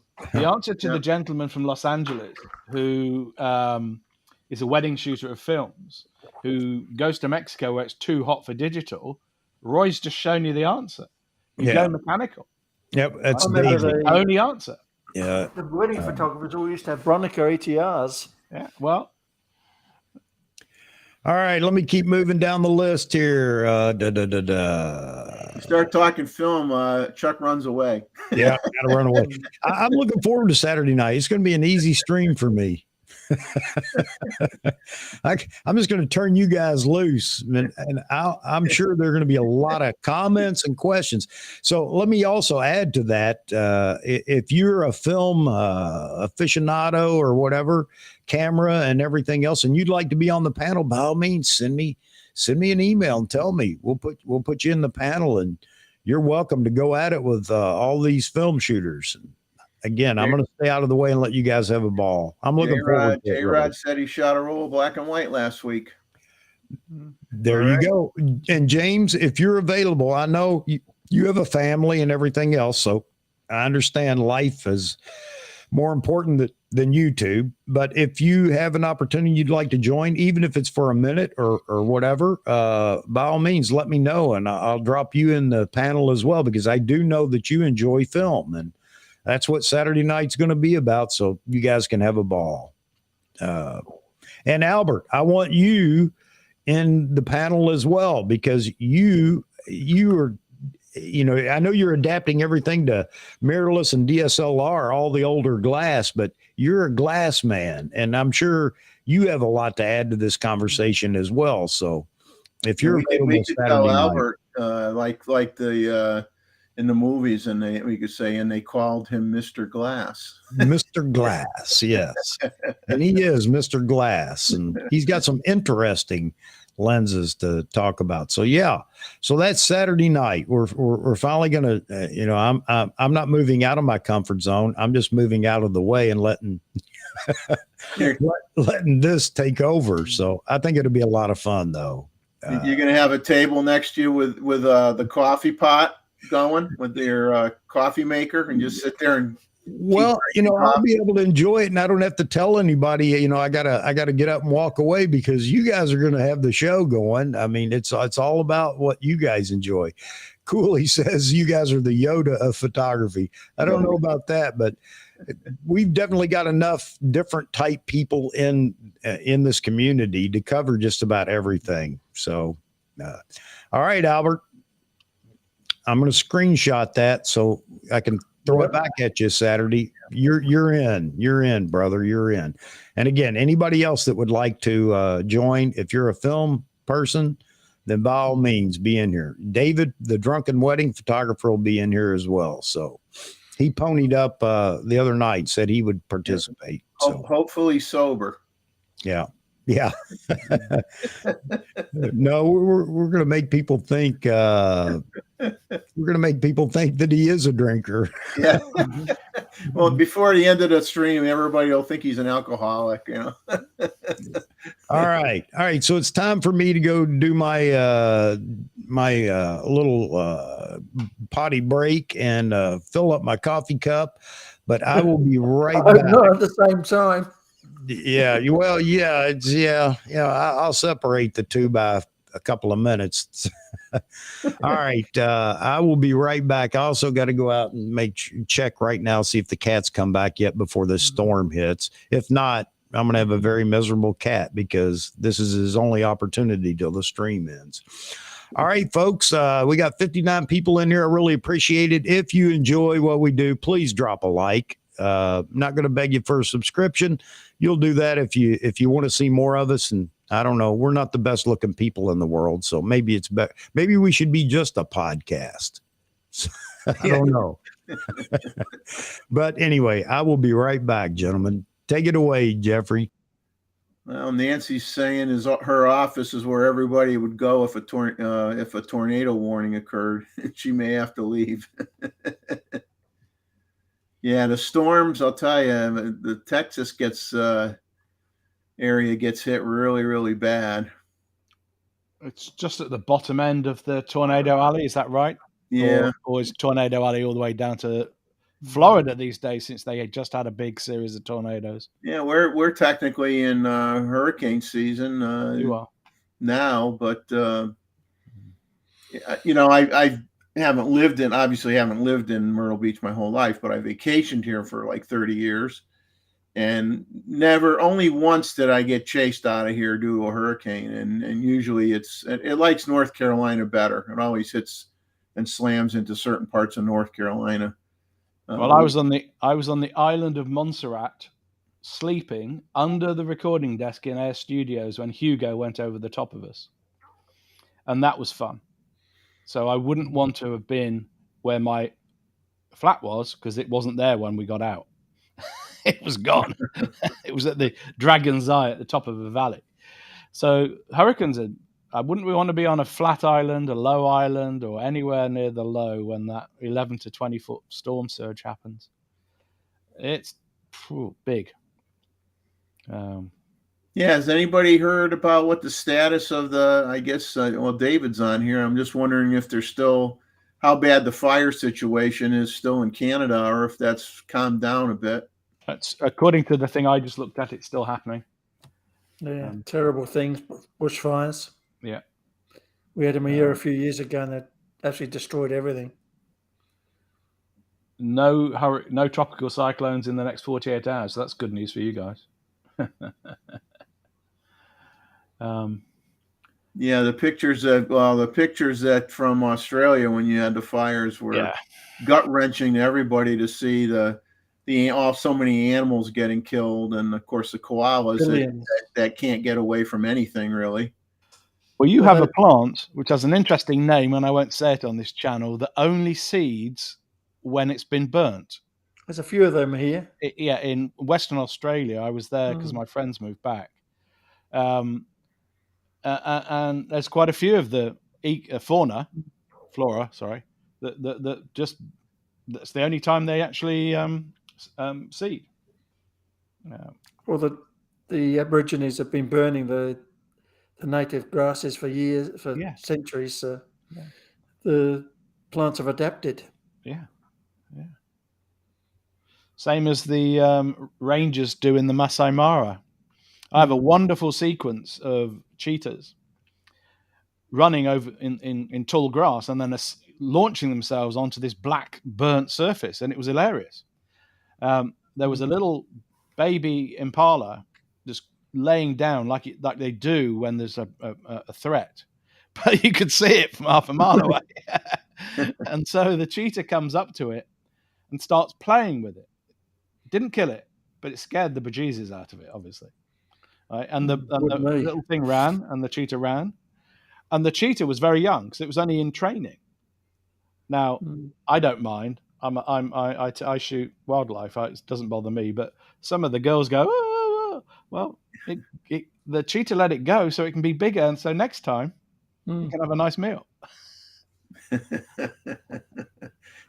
That's almost like a catch and release program. I didn't see John Ish's stream, Jeff. You were pushing it. Was it good? His 20 years in the Mara or Serengeti? Oh, Ron Pollard. Ron, sorry, yeah. Yeah, I mean, he basically is going to be doing a safari tour in August. So he's doing a guide for the first time as the guide, as the main photographer and organizing the whole thing. So he was pretty much kind of like promoting that event and showing some of the images that he took over the years. I mean, it wasn't super long, but I mean, what was interesting and what he wants to do is make it more of a, not necessarily just strictly going for the wildlife, but to also, meet some of the tribes and capture some of the events and things that the tribes do, so that your African trip is more all encompassing. It's not just focused just on the animals. So, hopefully, I was actually initially Tim Jacobs, as AKA Mozman, and I talked to him a lot while he was trying to put that together. And I was actually planning to go, but then unfortunately the time frame of the trip shifted into where I was going to have people coming from out of state staying at my house, so I had to back out. But I was planning on going, so I was very disappointed that I'm not going. But life gets in the way sometimes. But I think he's going to do a great job, and of course he did so much humanitarian work there for decades, basically, that he partaked in many safari adventures while he was there. So I think he'll do really well. And, hopefully people go check out his website and sign up to go. It's not on his regular website. There must be a different website to get access to it. I'm on his website. It's Captivate Kenya. Okay. I think it might just be captivatekenya.com. But people should try to check it out, and they have an interest. I mean, he has it priced very reasonable compared to a lot of other safaris. So I think it would be worth people's while to check it out. Sure. Very good. Yeah, I've heard this quite a bit talking about Olympus. Olympus was on the forefront of a lot of different things that are coming out now. I wouldn't say it's exactly the same. Obviously, every time somebody picked something up that Olympus had originally started. They seem to better it in a way, but yeah, kudos to Olympus. Well, they've got a very interestingly, well, he's fantastic, but he's a bit annoying. Ambassador called Andy Rouse, and if you ever want to see extreme wildlife shots, look at some of Andy's stuff. And I think he's been a brand ambassador for a few years now, and he's very much on the bare bones safari. We're going to the tiger reserves in India when it's the hottest, so I don't go. It's like 50 degrees centigrade and 1,000% humidity, and just calm that down a bit. But he gets fantastic shots, and so do all of his guides. That's all of his customers, and they work with the local gentleman in, I can't remember exactly which reserve they go to in India. But it's brilliant, absolutely brilliant. And OM, I think we have to call it now officially. Yeah. I wish them the best because they're micro four thirds, I think. Yep. And there's a lot of ladies and older people who just need a much smaller gear. Yeah. And I get it. Well, again, kudos to them. They've remained relevant all this time with everything else going on in the camera world.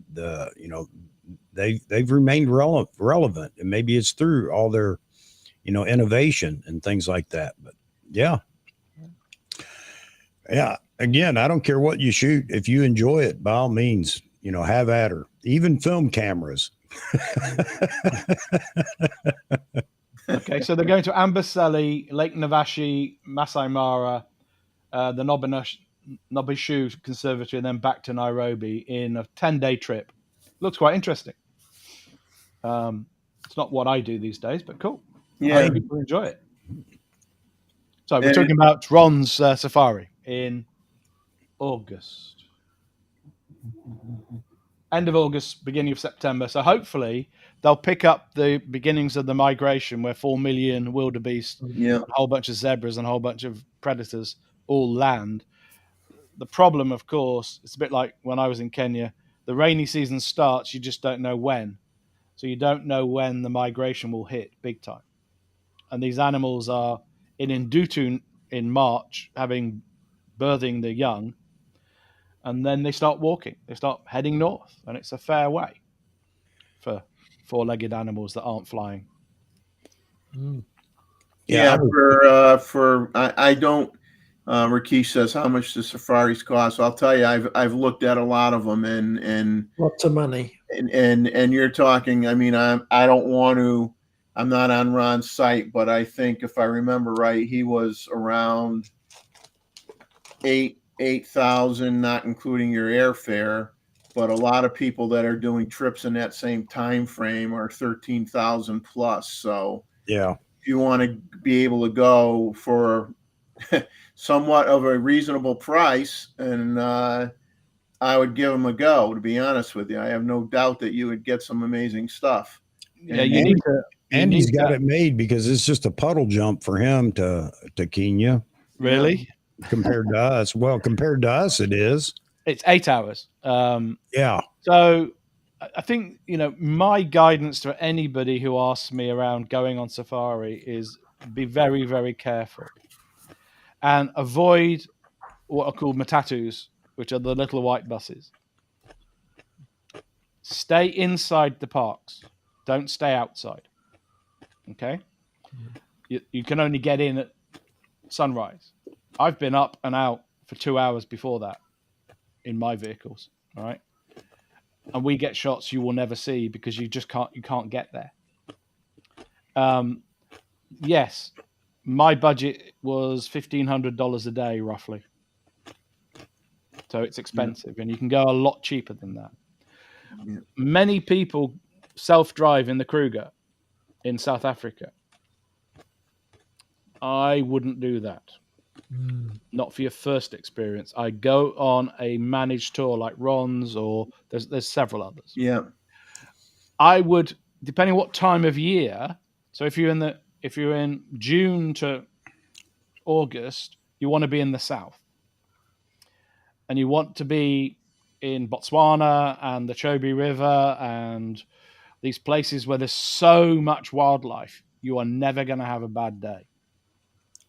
You are not going to miss fish eagles and elephants and hippos and crocs and everything, right? It's insane what you can see. And you can see the Victoria Falls.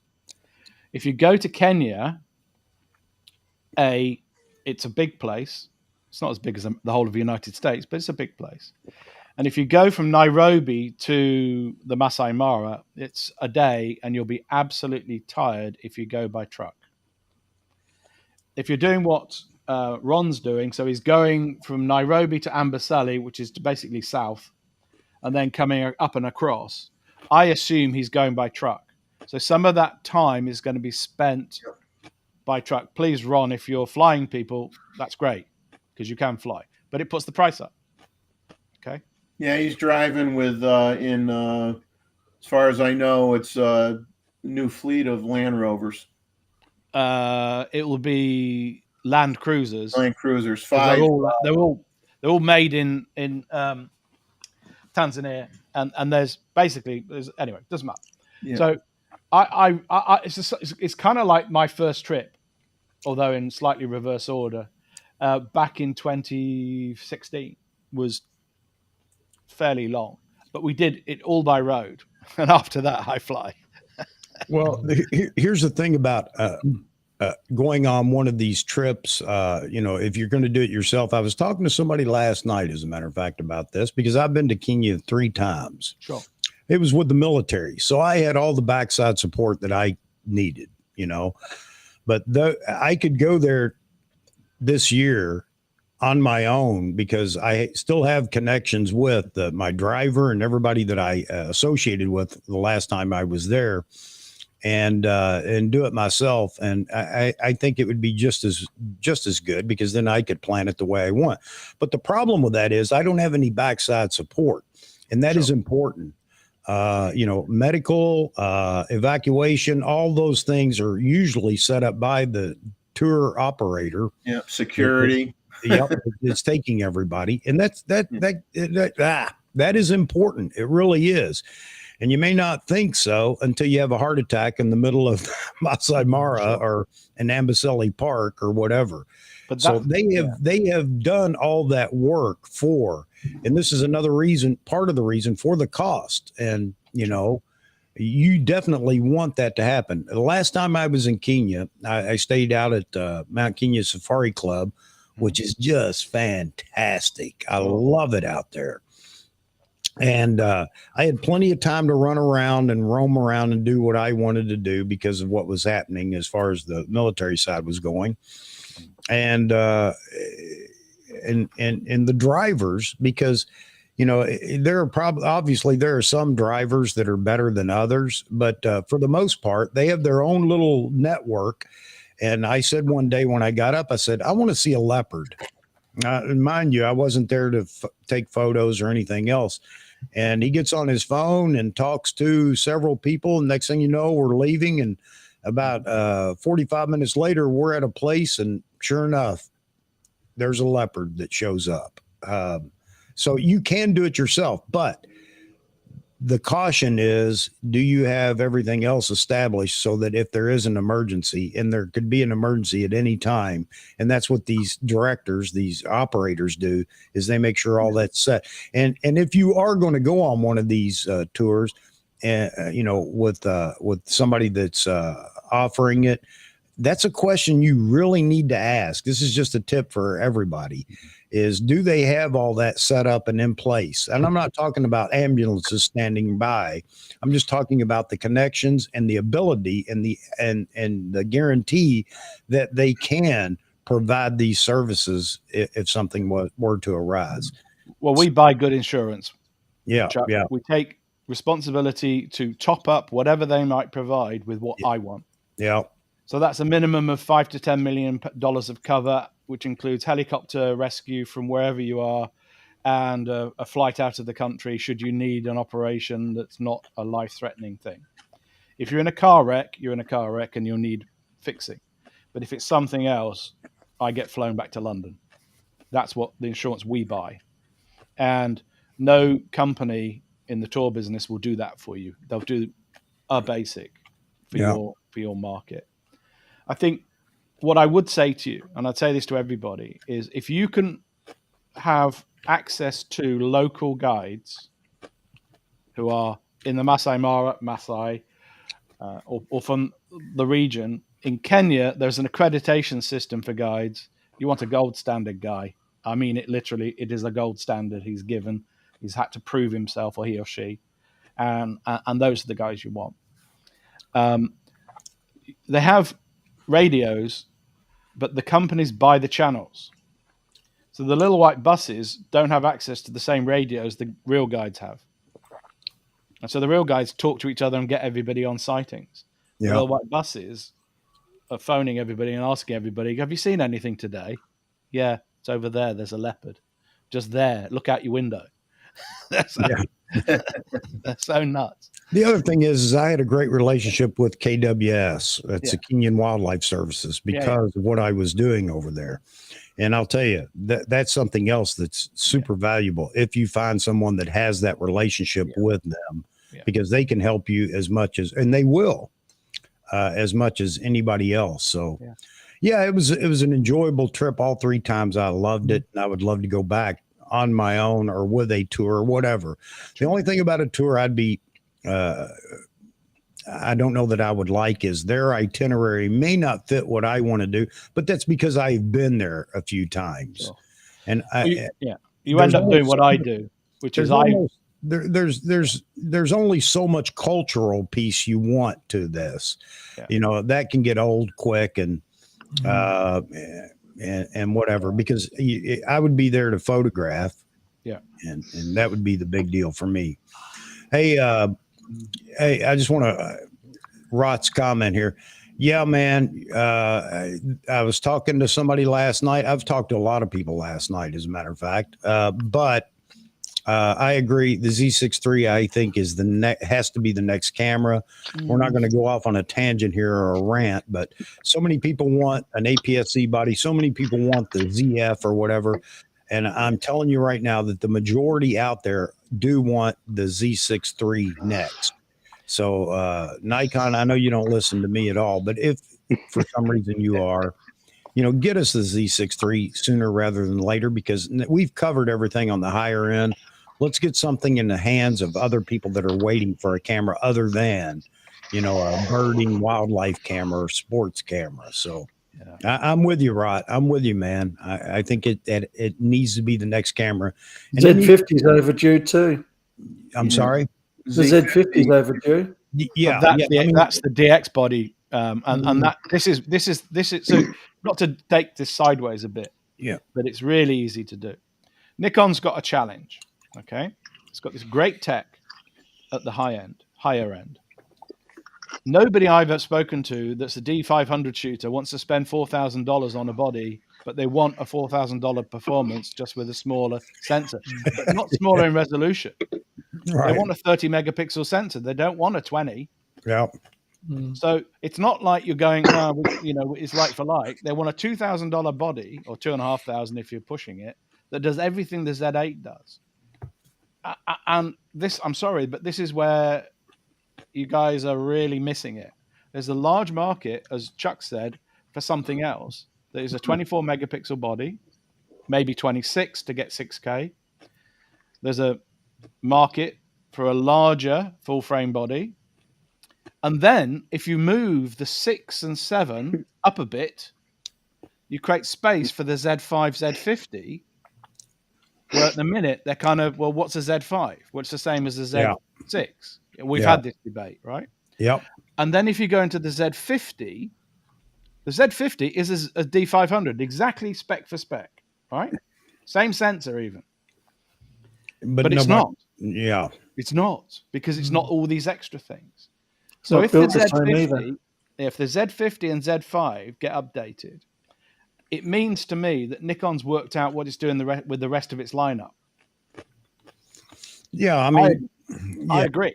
Yeah, I think the Z6 III will be the 30 plus megapixel, camera. I don't want it to be. I want it to be 26. I don't think it will be. I think it's going to be. You could be right, but Nikon themselves have talked about this already. You know, the 24 millimeter, the 24 megapixel sensor is something that they weren't going to revisit.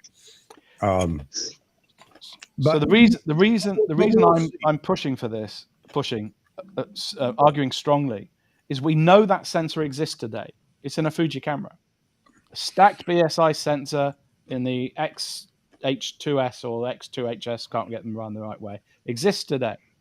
And Nikon could just theoretically pick it, except it's a quad Bayer, it's not a Bayer, but blah, blah. The technology exists. So yeah, they could.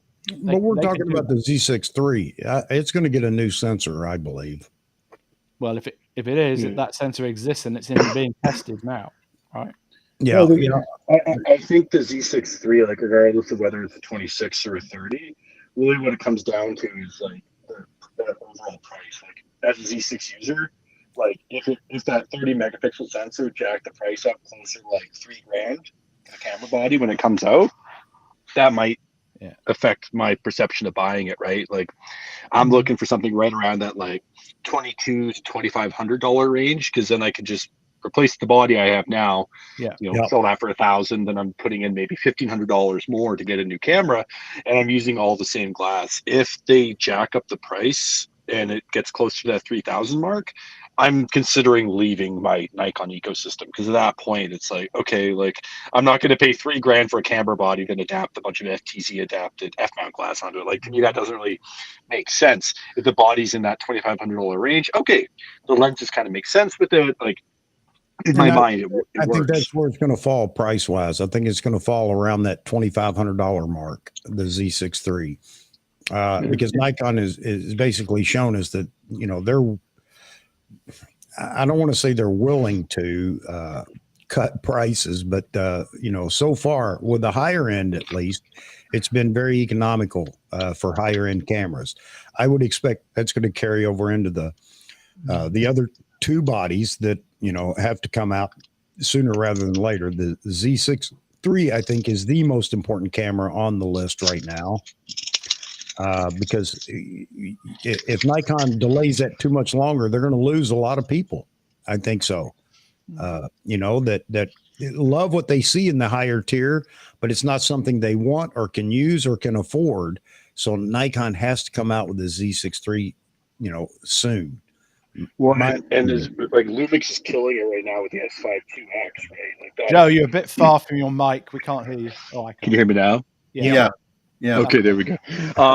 Like the S5 2X is kind of what I would like to see the Z6 III be, basically. Like it does everything that I would want in my next camera. Frame, right?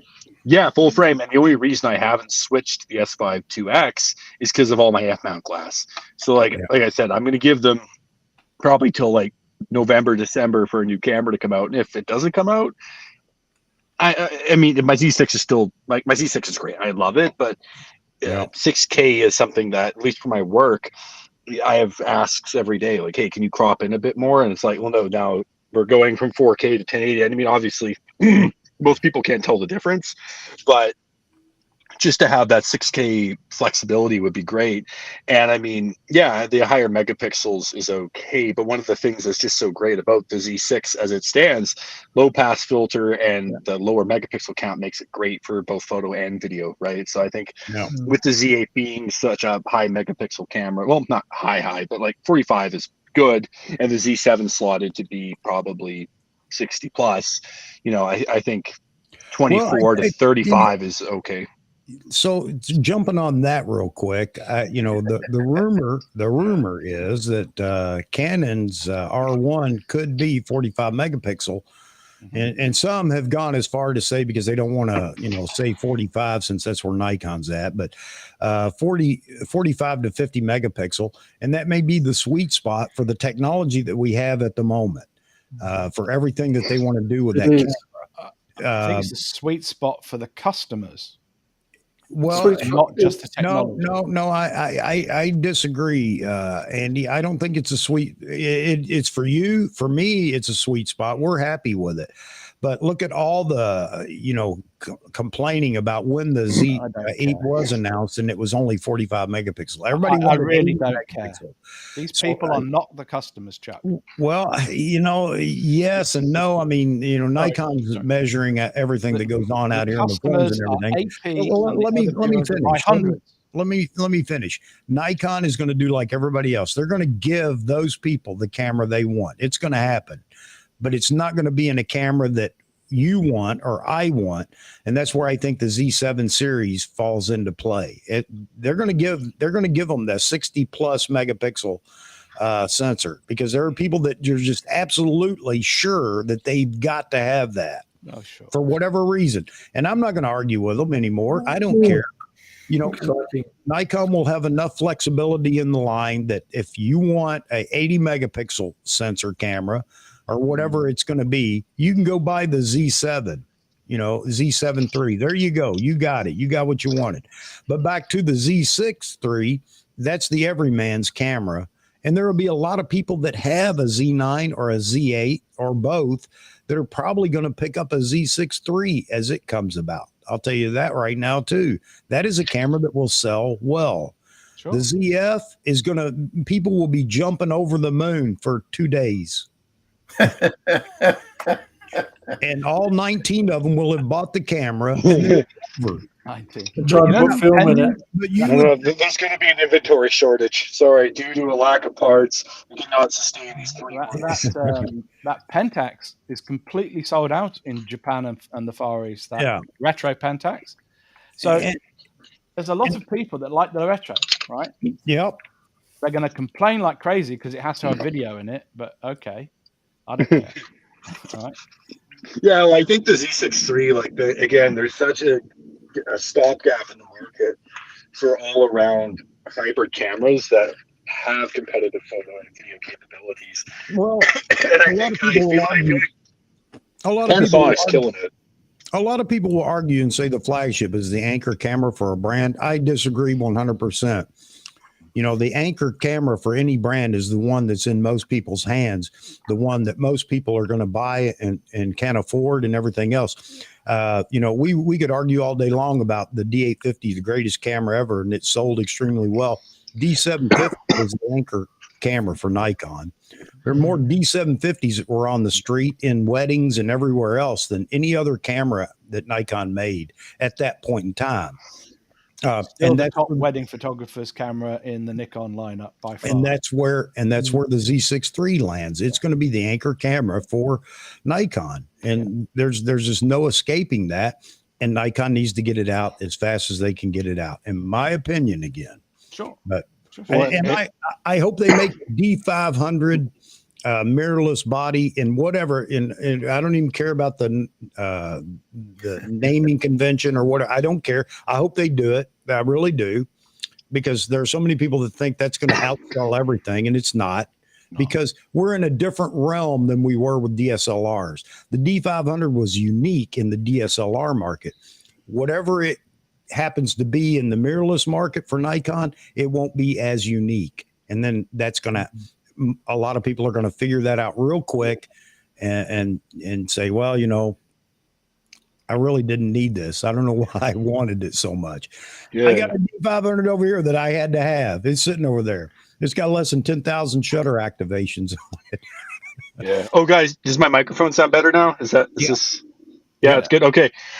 But yeah, to what you're saying, Chuck, I totally agree. I think the Z6 III represents a camera that the average content creator could use, someone that's, using for photo and video, one body on all their shoots. Maybe they're only carrying 2-3 lenses tops. Yeah. And that's what I mean. That's what I meant by there's kind of a gap in the market right now, because unless you have a Z, well, honestly, yeah, because the Z6 II doesn't offer 6K. So for Nikon's lineup, that's where the gap is. And Panasonic, the S5 IIX is an awesome camera. The autofocus is great. The price point is awesome. So I see the Z6 III ideally competing with that and ultimately probably beating it if it's got the Z8 autofocus. Because even though the autofocus is very improved on the S5 2X. It still is phase detect, and it's their best autofocus to date, right? But it's the best that they have, but it's not the best when you compare it with other brands. Yeah, exactly, right. So if they can make their camera in that market, in that space, I say that this is going to be a 30 plus megapixel.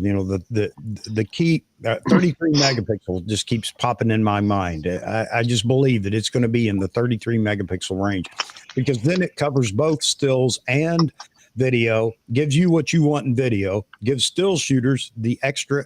And we can argue all day long, well, it's not that much difference. Doesn't matter. It's the number that's on the box. Joe, to shoot 6K, you need 26 megabytes. You don't need 30 or more. This is really important, Chuck. No, it isn't. People keep driving us to 30. It's a marketing thing. It's not. Sorry. It's silly. Right? There's a lot of things that are silly, Andy. Right. You and I will agree on that, I'm sure. But it doesn't matter. It's a marketing piece, and it makes still shooters happy with what they get as well. You can't educate the masses to tell them you don't need it. But this is not the masses. This is us talking, right? Yeah. So us talking, what would meet Joe's needs, be able to shoot 6K, maybe 6.1, is a 26 megapixel sensor with some goodness, maybe some extra for a wiggle room for electronic VR. All right, listen. But 30 then gives you less dynamic range, less capable. So Roy's nodding. It gives you all the negatives, which is why the fight between the Z6 the camera down too. Z7. So as soon as you go up, you create more problems. Somebody wrote he wants an 80 megapixel Z7 III. Have you heard of diffraction? Why? I've got a 100 megapixel camera. Okay, it's medium format. It's great. It's very slow.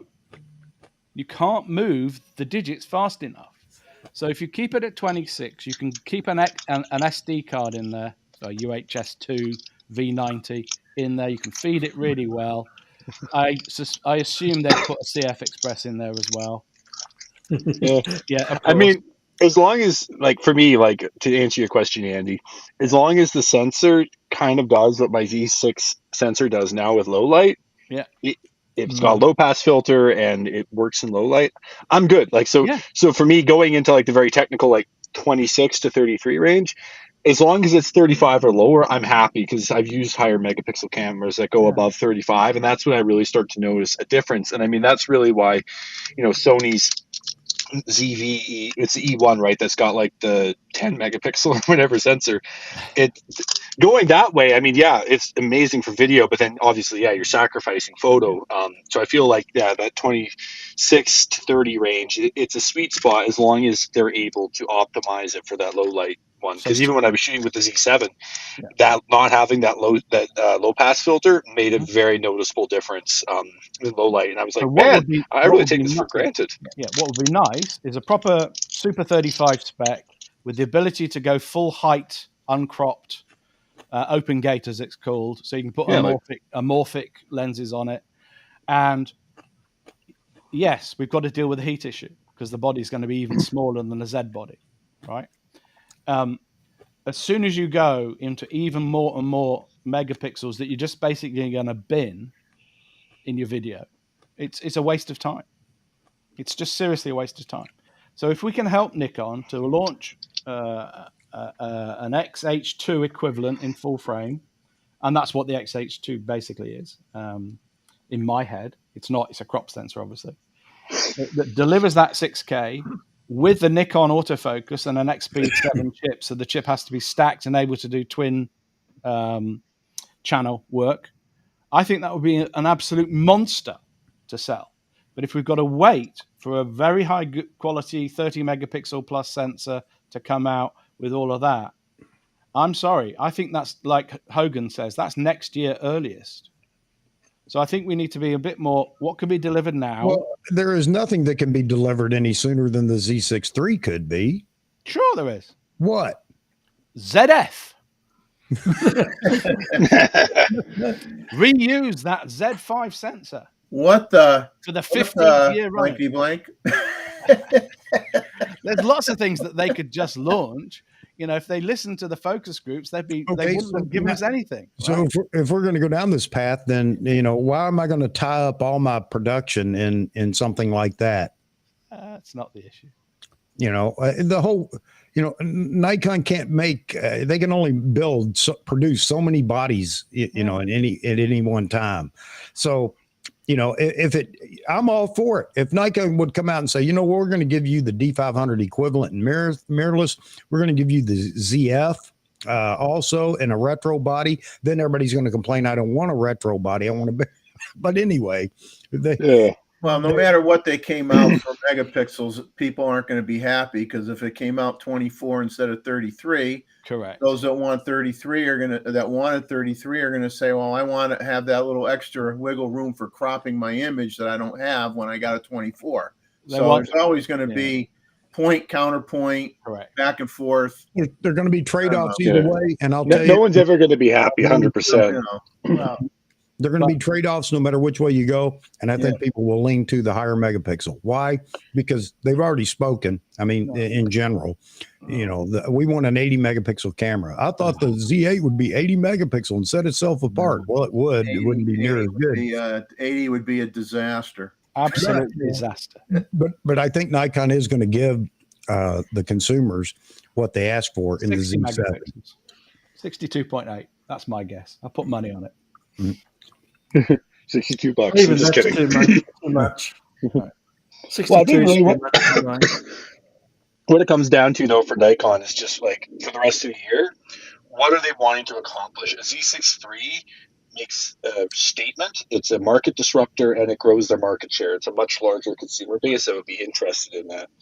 A ZF, very niche, very nice for devoted Nikonians, but it doesn't increase their market share. So it just depends, like from a business perspective, do they have the production capacity to create a new product that is going to attract a lot of potential new users, and can they meet the demand that would bring? Because the Z6 III could potentially do that. The people that are hollering for this are in a room alone. They don't realize that, but they hear their voice echoing, and they think that there's a mass number of people out there that want this. The only people that want it are those that are a little bit vocal in forums and whatnot. I'm telling you right now, it's the DF, and everybody talks about that as a great camera. It was a great, wonderful camera, blah, blah, blah, blah, blah. Well, it sold, but it didn't sell extraordinarily well, but it did sell. Just like the ZF will. It's not going to be the next great slice of pizza from Nikon. But I hope they do it, guys. Don't get me wrong here, but it's not the next camera. Nikon needs a Z6 III out there before they even think about. So I think I'd like to segment the world a tiny bit. Any of them. Go ahead, Chuck. So you're speaking from a Western perspective. I do have to remind you, as large as the United States is and Europe is, there's the whole of the rest of the world, which is primarily Asia, who want this retro camera, right? Where you look at the positioning of Nikon, it's next to Rolex and Prada in the new malls. The new Nikon stores are incredibly high end. They want a handbag that's called a camera. A ZF is that product. And right? That's another good point that Chris brings up. Don't expect it to be cheap. No, it won't be. No, the DF wasn't cheap. Yep, and cheap. And that right there alone will be part of the reason that it's going to be sells to those that are absolutely gaga over the idea. No, yes, you're being a Puritan.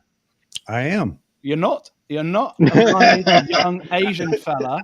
I'm not thinking about myself at all here. Andy, to your point on the Asian market, though, like, I mean, I can't speak to Japan because I've never been or lived there, but I spent the better part of 3 years living in Seoul. Yeah. And the average photographer I would see out, and like I saw quite a few Korean photographers, they would either be shooting film or they were shooting a Canon, and it wasn't one of the niche ones that only does photos. It was just a general workhorse. And even one of the events I was covering, there was this foreign festival in the middle of nowhere, and this bus pulled up, and it was a Korean photo club, and everyone, was age 50 plus Sure. They'll file off the bus and they start taking photos of us. So I started taking photos of them, and I went back through it, and I think I maybe saw 2 or 3 Nikons, but it was like a D7100, D7200, like just general workhorse cameras. So I mean, I understand what you're saying about there being a market in Asia for sure. You're a For the bit far more from the mic again, Joe. You need to get closer. You're outside the polar distance.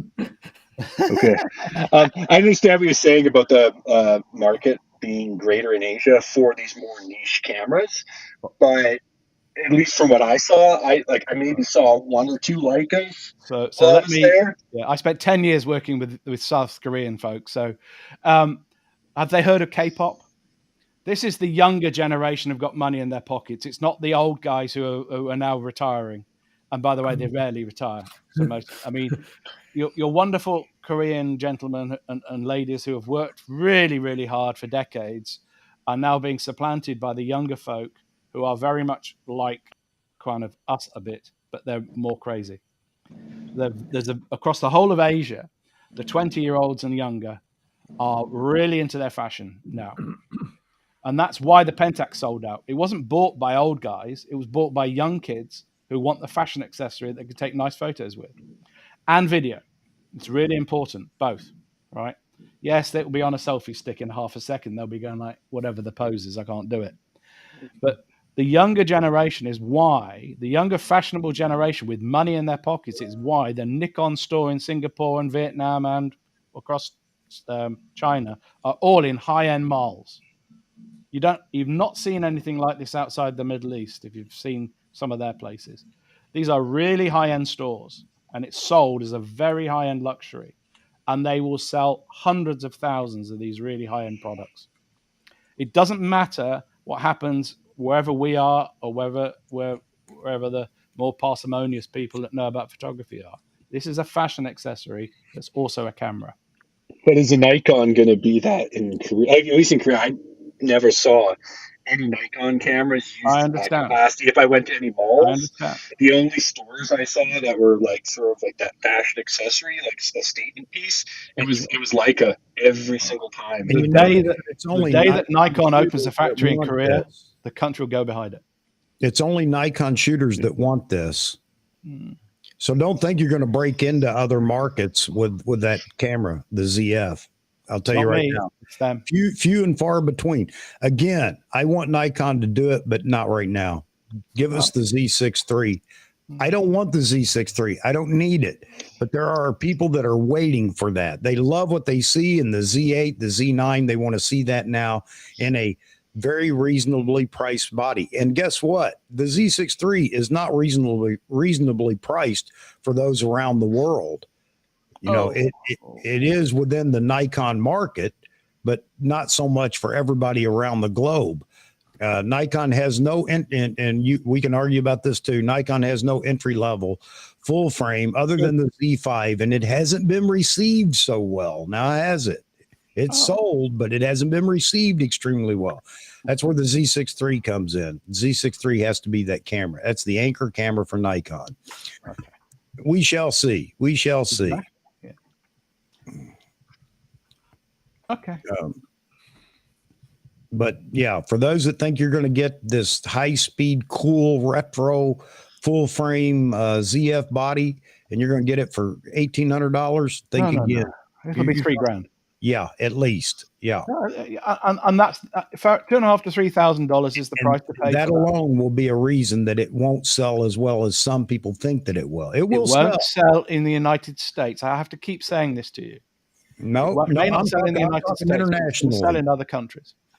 I'm talking internationally as well. Yeah, you're wrong. I know I am. But what's great about this conversation is later one of us gets to bug the other about who was right. Yeah. So watch it and watch Nikon totally just watch this conversation, which they're wrong. They're just like, you know what? You're both wrong. Here's a Super 35 cinema camera. Behold, it's a Lux. Exactly. If you want me to put my dollar down, I think a Cine could come. I agree. Think an option with a built-in active cooling system. Yep. So like a Z6 III C might come. I agree. Right. I A lot agree. of bits are used as film cameras already. Well, they are, but we and our Z9s. There was a guy doing a shoot with 3 Movie Z9s, cameras. working out how to intertether them, and I said, just buy one of these, Yep. and you're done. And he's got the pro gimbals, and it's all geared up, and it works, and it's great. Yeah, but he's got a production. He's not Joe Schmo walking down the street taking videos. He's doing a proper production with them, and he's using Z8s as well. Because they're smaller and you can get them into places. You just need a few of them because they get warm. Okay, you have a few. They're cheaper. Oh, Chris, what you're saying about the Fuji, that is a good point. Yeah. But I also feel like Fuji, that's one of their market differentiators, right? Like people go to Fuji for that nostalgia and for the Yep. Of course dial they do. experience and the film simulations, right? So, I mean, yes, if Nikon produced something like that, I mean, you can kind of see with the ZFC, they're going after that market, but I don't know if a ZF is going to be something that is going to bring people over that would otherwise go for Fuji. I mean, yeah, if they want full frame, I guess then, and if the ZF offered full frame, then it might. But I think most Fuji users are quite happy in the ecosystem they're in now. Yeah. It's a smaller camera. I mean, that's the other thing as well. The reality is if you're wanting one of these cameras that's more of a novelty, the main point is it's smaller and you can take it with you everywhere. Like that's, if I was wanting to get sort of just a street camera, that's why I would consider like an RX100 or a Ricoh or a Fuji, right? Is the form factor is just so small that for your daily street photos, when you're walking to work, you can take it with you. Do we think the ZF would be a similar form factor? I'm not sure, but if it wasn't, that would be a huge pitfall of it as a camera. Yeah, Moz. the X100V. Yeah. Yep. 100%. Yeah, I don't know. I can't speak to what Nikon will do. I'm talking about what I feel they should do. And Nikon isn't listening to me anyway. So, anybody that's in fear that maybe I'm influencing Nikon, oh, don't I wish that were the case. Nikon could send me some love if that's the case, but they don't. So don't worry about that. This is just a conversation here. But it'd be interesting to see what happens in the next, by the end of this year, there have to be a couple of things that take place in the Nikon camp. We've done well up to this point, even though it took a little bit longer than I think it should have, but it doesn't matter what I think.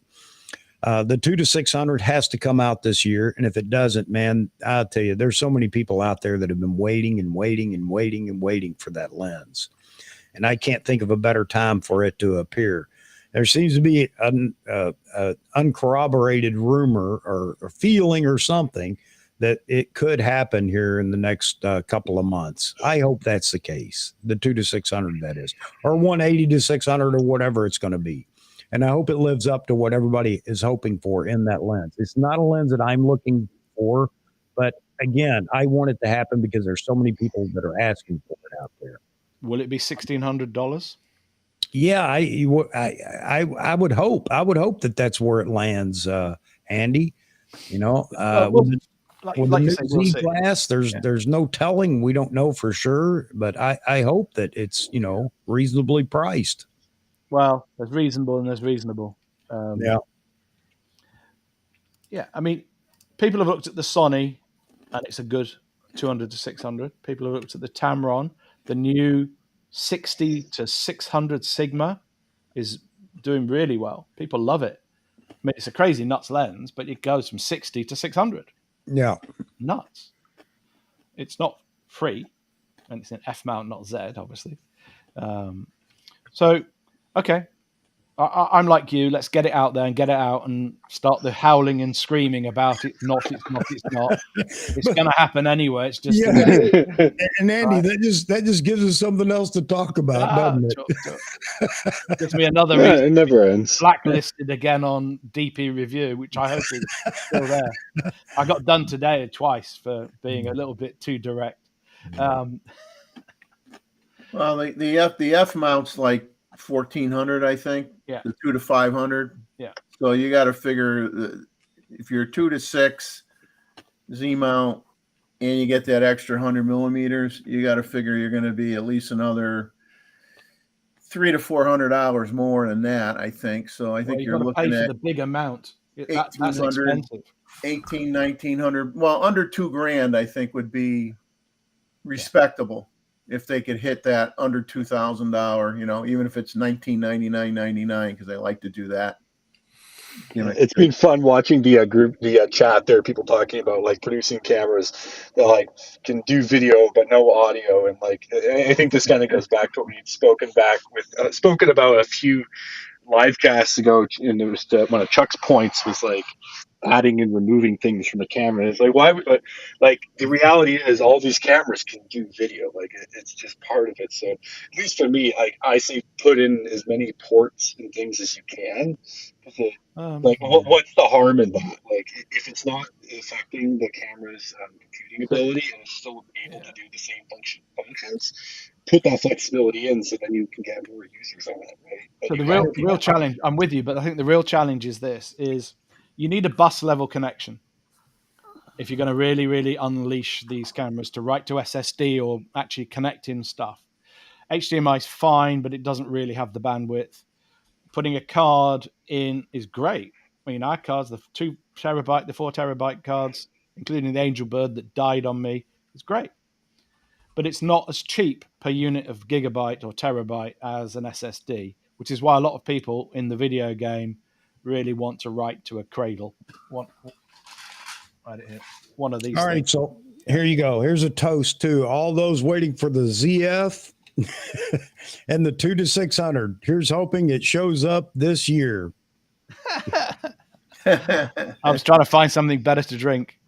Oh, vodka. Is it vodka? No, Monster Energy. Monster Energy. Yeah, that's it's resealable because I have issues. That makes you glow in the dark. Here's Monster Energy right here. This is Monster Energy. Monster. Chuck, I think if you were drinking Red Bull and eating M&Ms, you'd be flying out of here. Man, I wouldn't need a chair. Yeah, like one of those like standing desks, like one of the little treadmills under it, so you're just always moving. Yeah. Well, I worked with a graphic designer, and she has one of those. And it's like every time I'm talking to her, she's just moving, and like I don't know if she's paying attention or like a walking desk. A walking desk, yeah. It's like you do half a mile an hour because you trip if you concentrate. Yeah, exactly. And you're trying to draw something with a pen, and you're trying to walk, and you're kind of falling on your ass, falling on your bottom.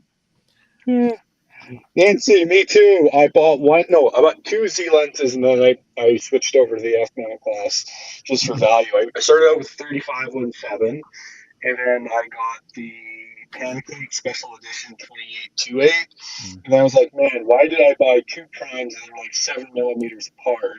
Joe, so I sold them. Joe, are you hiding in a closet? Yes. I am. How did you know? Because you keep echoes like crazy. You go in and out. We can. The only time that you sound clear is when you're really close to the mic. How's this? Is this better? It's better. Yeah. Are you using the mic on the laptop?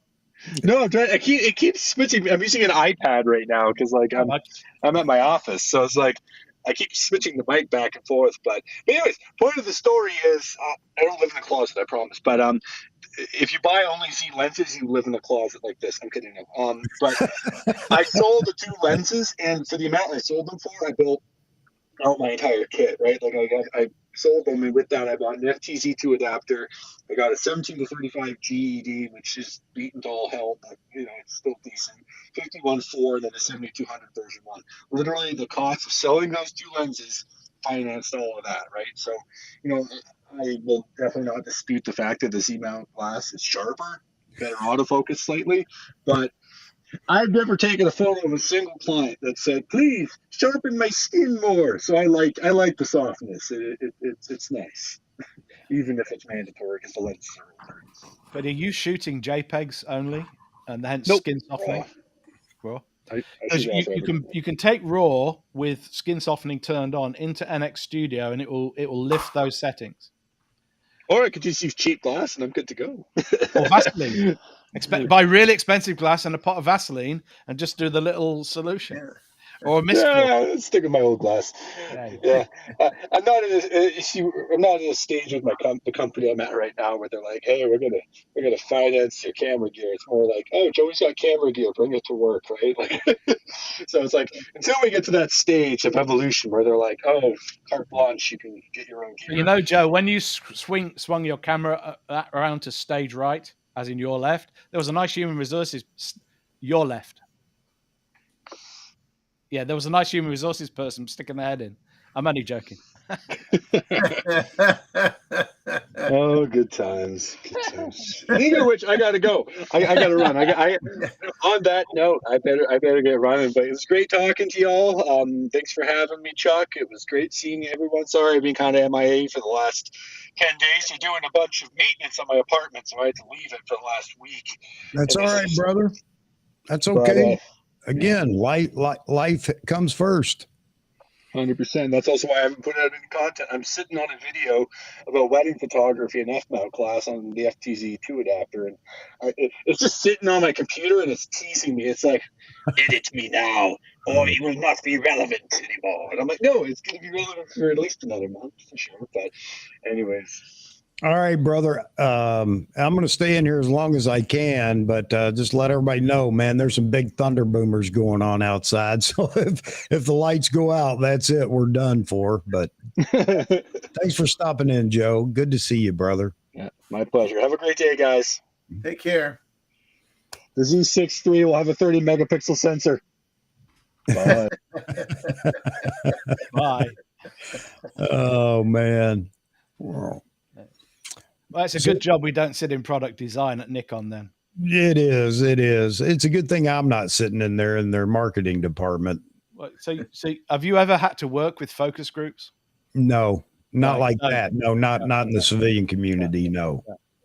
Oh, well, even in the military community, and you wait till you get a bunch of 2-star generals in the room together. They will never agree about anything because they're all in competition for everybody's job. You are absolutely right there, Andy. No doubt about it. Yep. Oh, man.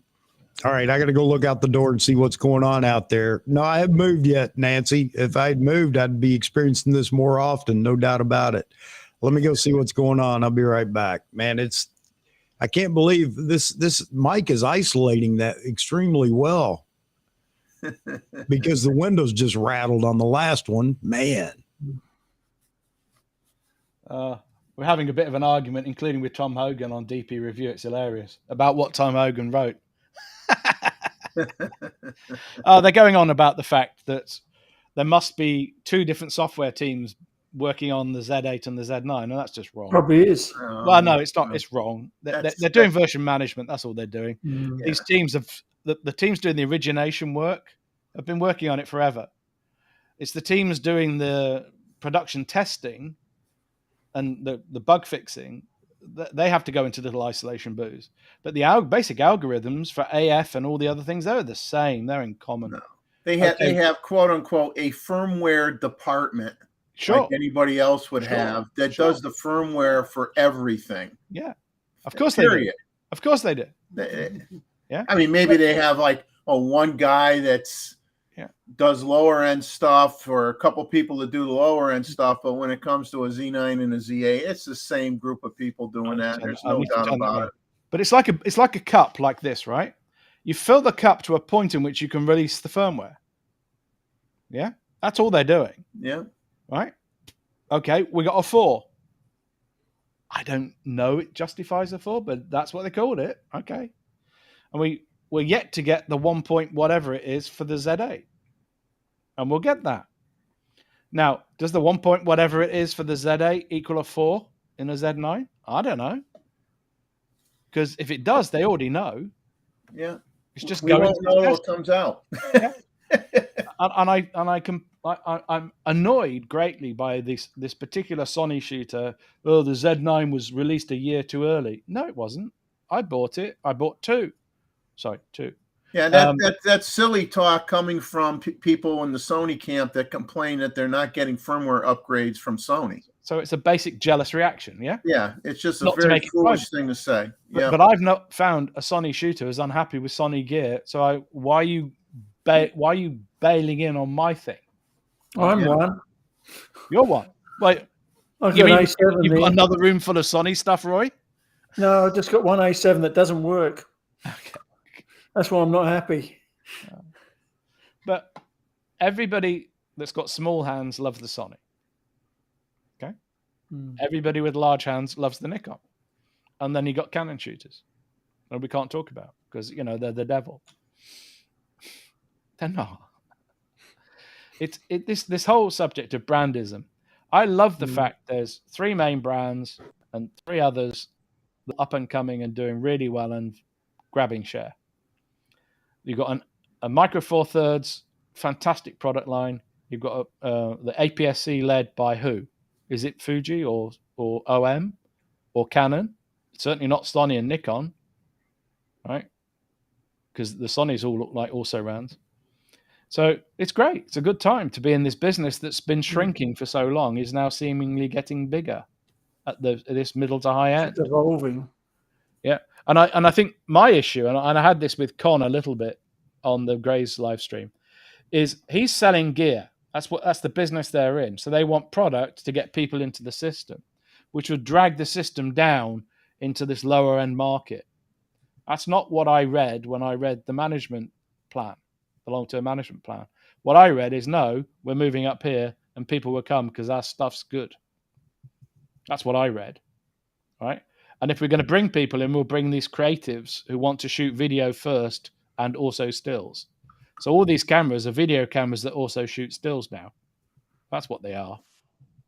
Right? And that's why I think 6K is so important for the Z6 III, not 6.5 or 7K or 12K. It's just got to be that. Very clear. Still very good in low light. Still holdable in your hand.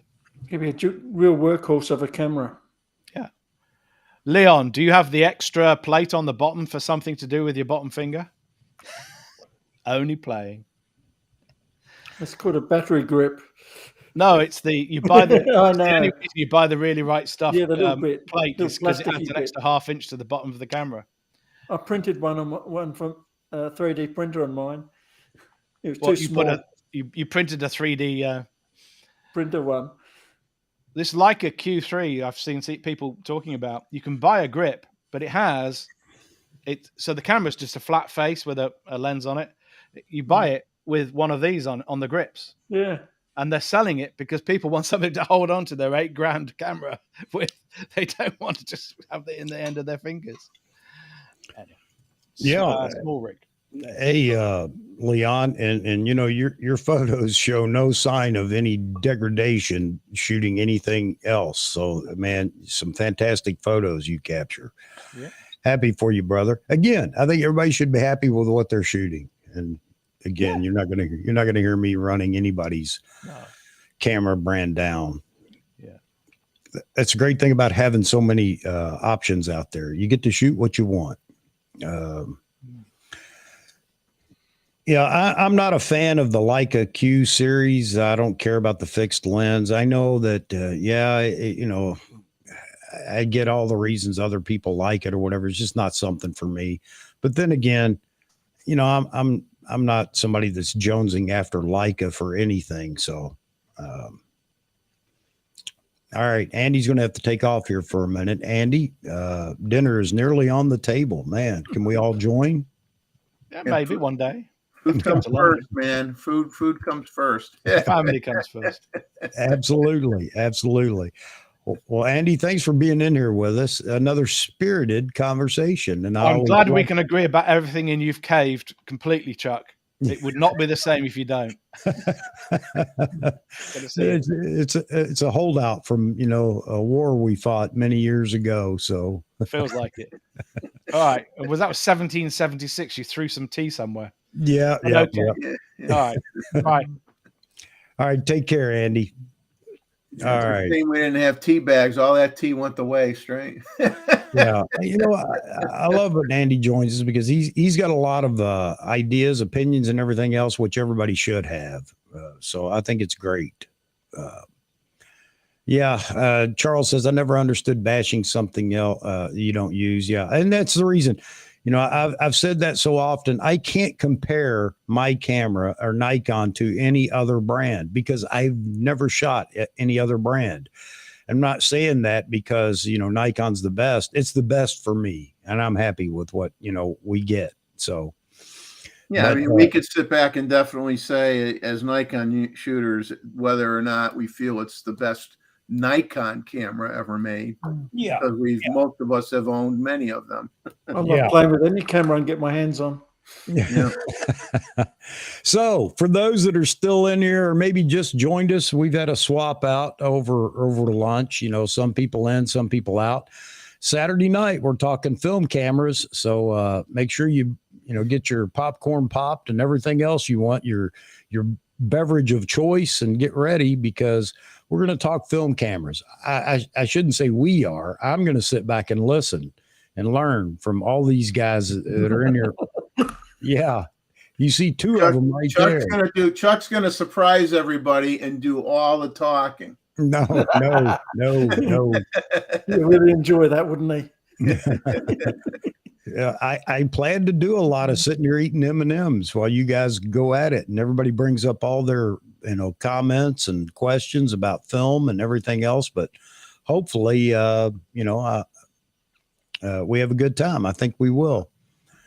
And Leon says, he says, I use the Z9 and the OM1. Seriously, if you can't get decent shots with either of them, it's time to change hobbies. Absolutely, Leon. Absolutely, buddy. Yeah, I say all the time, if you can't with modern cameras today, pull off some winners, then it's time to take a more frustrating hobby and try to learn to play golf. There you go. Because that's not frustrating at all. Yeah. Instead of being frustrated with photography, you could just switch your frustrations and jump to golf. Yeah, it would cost me the same to be in golf because the clubs I beat the ground with, bending them and whatever, tearing them up, I'd have to buy new clubs. So, yeah. Oh, man. Nancy says she never got into film at all. Yeah, Nancy, I can't say that I never did film. I did, but again, it's not something that excites me at all anymore. But there wasn't much choice then. Back in those days. There are a lot of people though that still enjoy their film and everything else, except for Roy. Roy enjoys the cameras, isn't that right, Roy? But I do. But you're not into all the everything. As long as I digitize the old film cameras, I'll be happy. Oh, great, man. All right. Yeah, me either. I'm not a film shooter at all anymore. Even though I still have a film camera that I just bought a few years ago, just because it was cheap, and I thought, yeah, I ought to pick that up. I didn't even know what it was. It was a Nikon F something camera. I think we determined it's an FE whatever, FE2 or whatever. Van Lee wants to know which shutter sound do you prefer? He chose Type C. That's interesting, Van. I chose Type B. Not that it makes a big difference. There you go, Jeffrey. This is for Charles, the Argus brick. There you go. C3. Hold it there a second. There you go. Known as the brick. It looks like a brick. It's as heavy as a brick. All right, we're going to talk about that.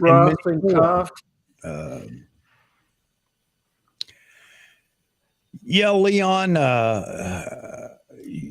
I'm enjoying a couple of the things. We were just talking about the 4.0 update that we just got, and that auto capture is. I see it as being something I really want to play with. I like the idea of that. So I'm definitely going to play. I was just thinking about it. I was batting down the hatches while I was away. Sorry about that, because the wind just went crazy with this storm that's rolling in. And I was thinking, man, pre-capture or auto capture for lightning. It would have been fun to experiment with that. But they're small things, really. They're not big in the summer things. These updates are not that big a deal, really. Yeah. Mozman chose Type C for his shutter sound. He says he wishes it was a little deeper. They're all a bit tinny. I agree. That may be just because of the speaker in the camera itself. Nancy chose Type A, so she just stuck with the original. Yeah. I'm going to choose Type E just to annoy people when I'm shooting. That stupid beeping. It'll sound like your car sensor when you back up your car. Beep, beep, beep, Yeah, beep, beep, yeah. beep, beep, beep.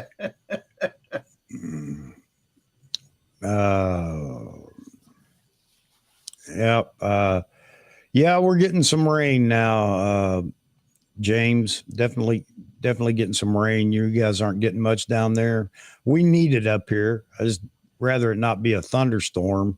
Now I have to chase the garbage cans down the street. I'm sure after this is over, pick mine out of the pile that'll end up at the end of the street. I love Nancy's comment because she says men lose their high pitch hearing. That's true. That way we can't hear our wives yell at us. And then women lose their low pitch hearing, and that way they can't hear what their husbands are saying. So it kind of balances out.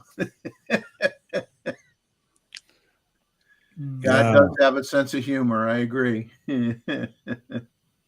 So yeah, we got a few. There are some bug fixes in that firmware update, of course, as always, but we got a few more features to play with, and one returns to the Z9 that wasn't present. And that is the delay. Yeah, well, the exposure delay or whatever it's called. Yeah, Candy. Yeah, not something I'll use much, but still. But I know a lot of people were asking for it and whatever, landscape shooters and so on. It made Hudson Henry really excited. Yeah. He's been whinging about it for years. Yeah. I guess I wish I was that good of a photographer that me touching the camera would make a difference. But I got to tell you, I don't think that'd be my issue. Pushing the shutter button, but for some, maybe, I don't know. It's a technique to it. Rolling your finger onto it instead of just pressing it helps too. Yeah. And then again, the workaround for that was just to buy a release for the camera, but I'm glad they put it back in the camera so people can quit complaining about having to buy a release for their camera. I still use it. You can still use a delay, but it's not as clean as that. Yeah.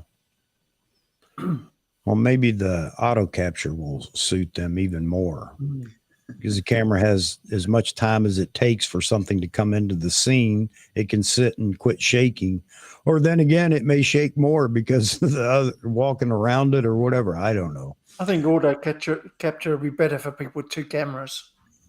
You have one set up to do a job, and then you use the other one to take pictures. Yeah. You could be filming. You could be filming yourself with what you're doing for your YouTube channel. That could be filming you while you're using another camera to take pictures. Yeah. And drinking a cup of coffee at the same time. Yeah. I like that. I do like that part. I should have made a pot of coffee while I was up bringing in the awning and everything else, because if the lights go out, I'm going to be in a world of hurt because I just finished the last bit of coffee. Bad day.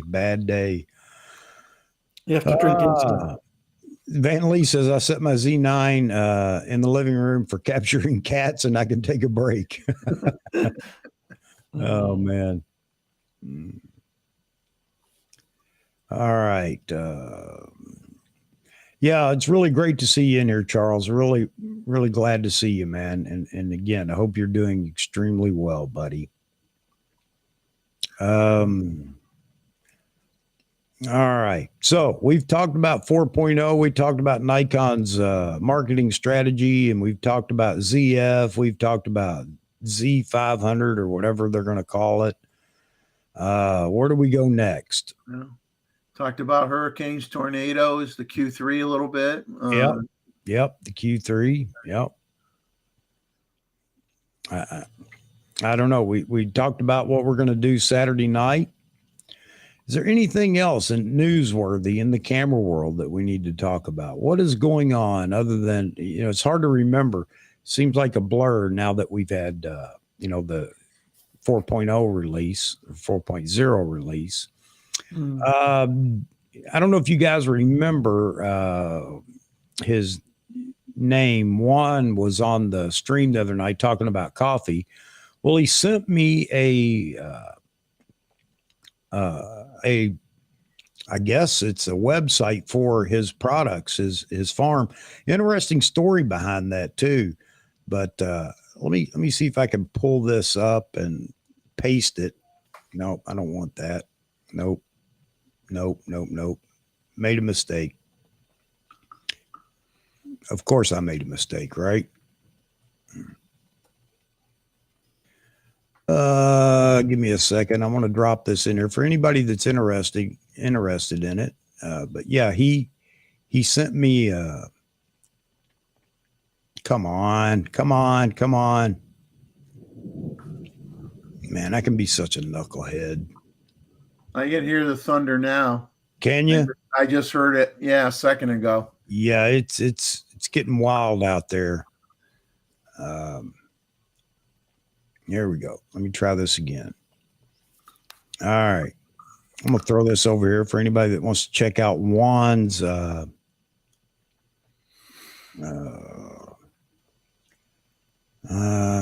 think I'm going to. Here we go. Let's see if that works. But it's really interesting. He was in the chat the other night, and he talked about his coffee company and whatever. And he sent me an email with this link and said, "Hey, check it out." And he said, "I'm not kidding about coffee. If you want some coffee," he asked me what kind of coffee I liked.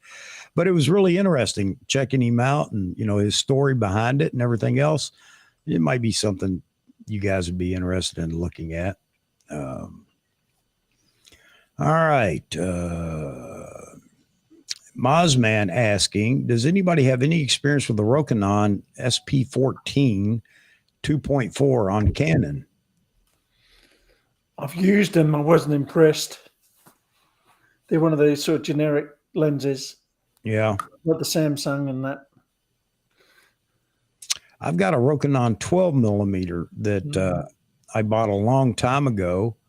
I was going to take it out with me to Salt Lake City, out to Utah to use while I was out there. Bought it, never even put it on a camera. Sebastian's in here. All right. It's good to have these lenses if you've got nothing else, but they're not the sort of lenses I'd pick as a first lens. Yeah. What about for Astro, Roy?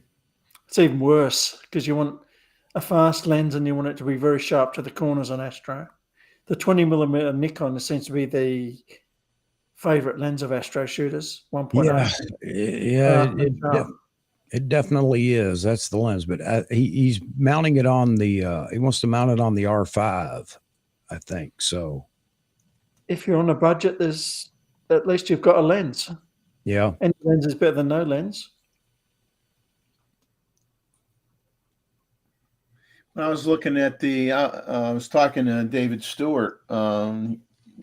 He calls me from time to time, and I know he has the 20. Pretty sure he has the.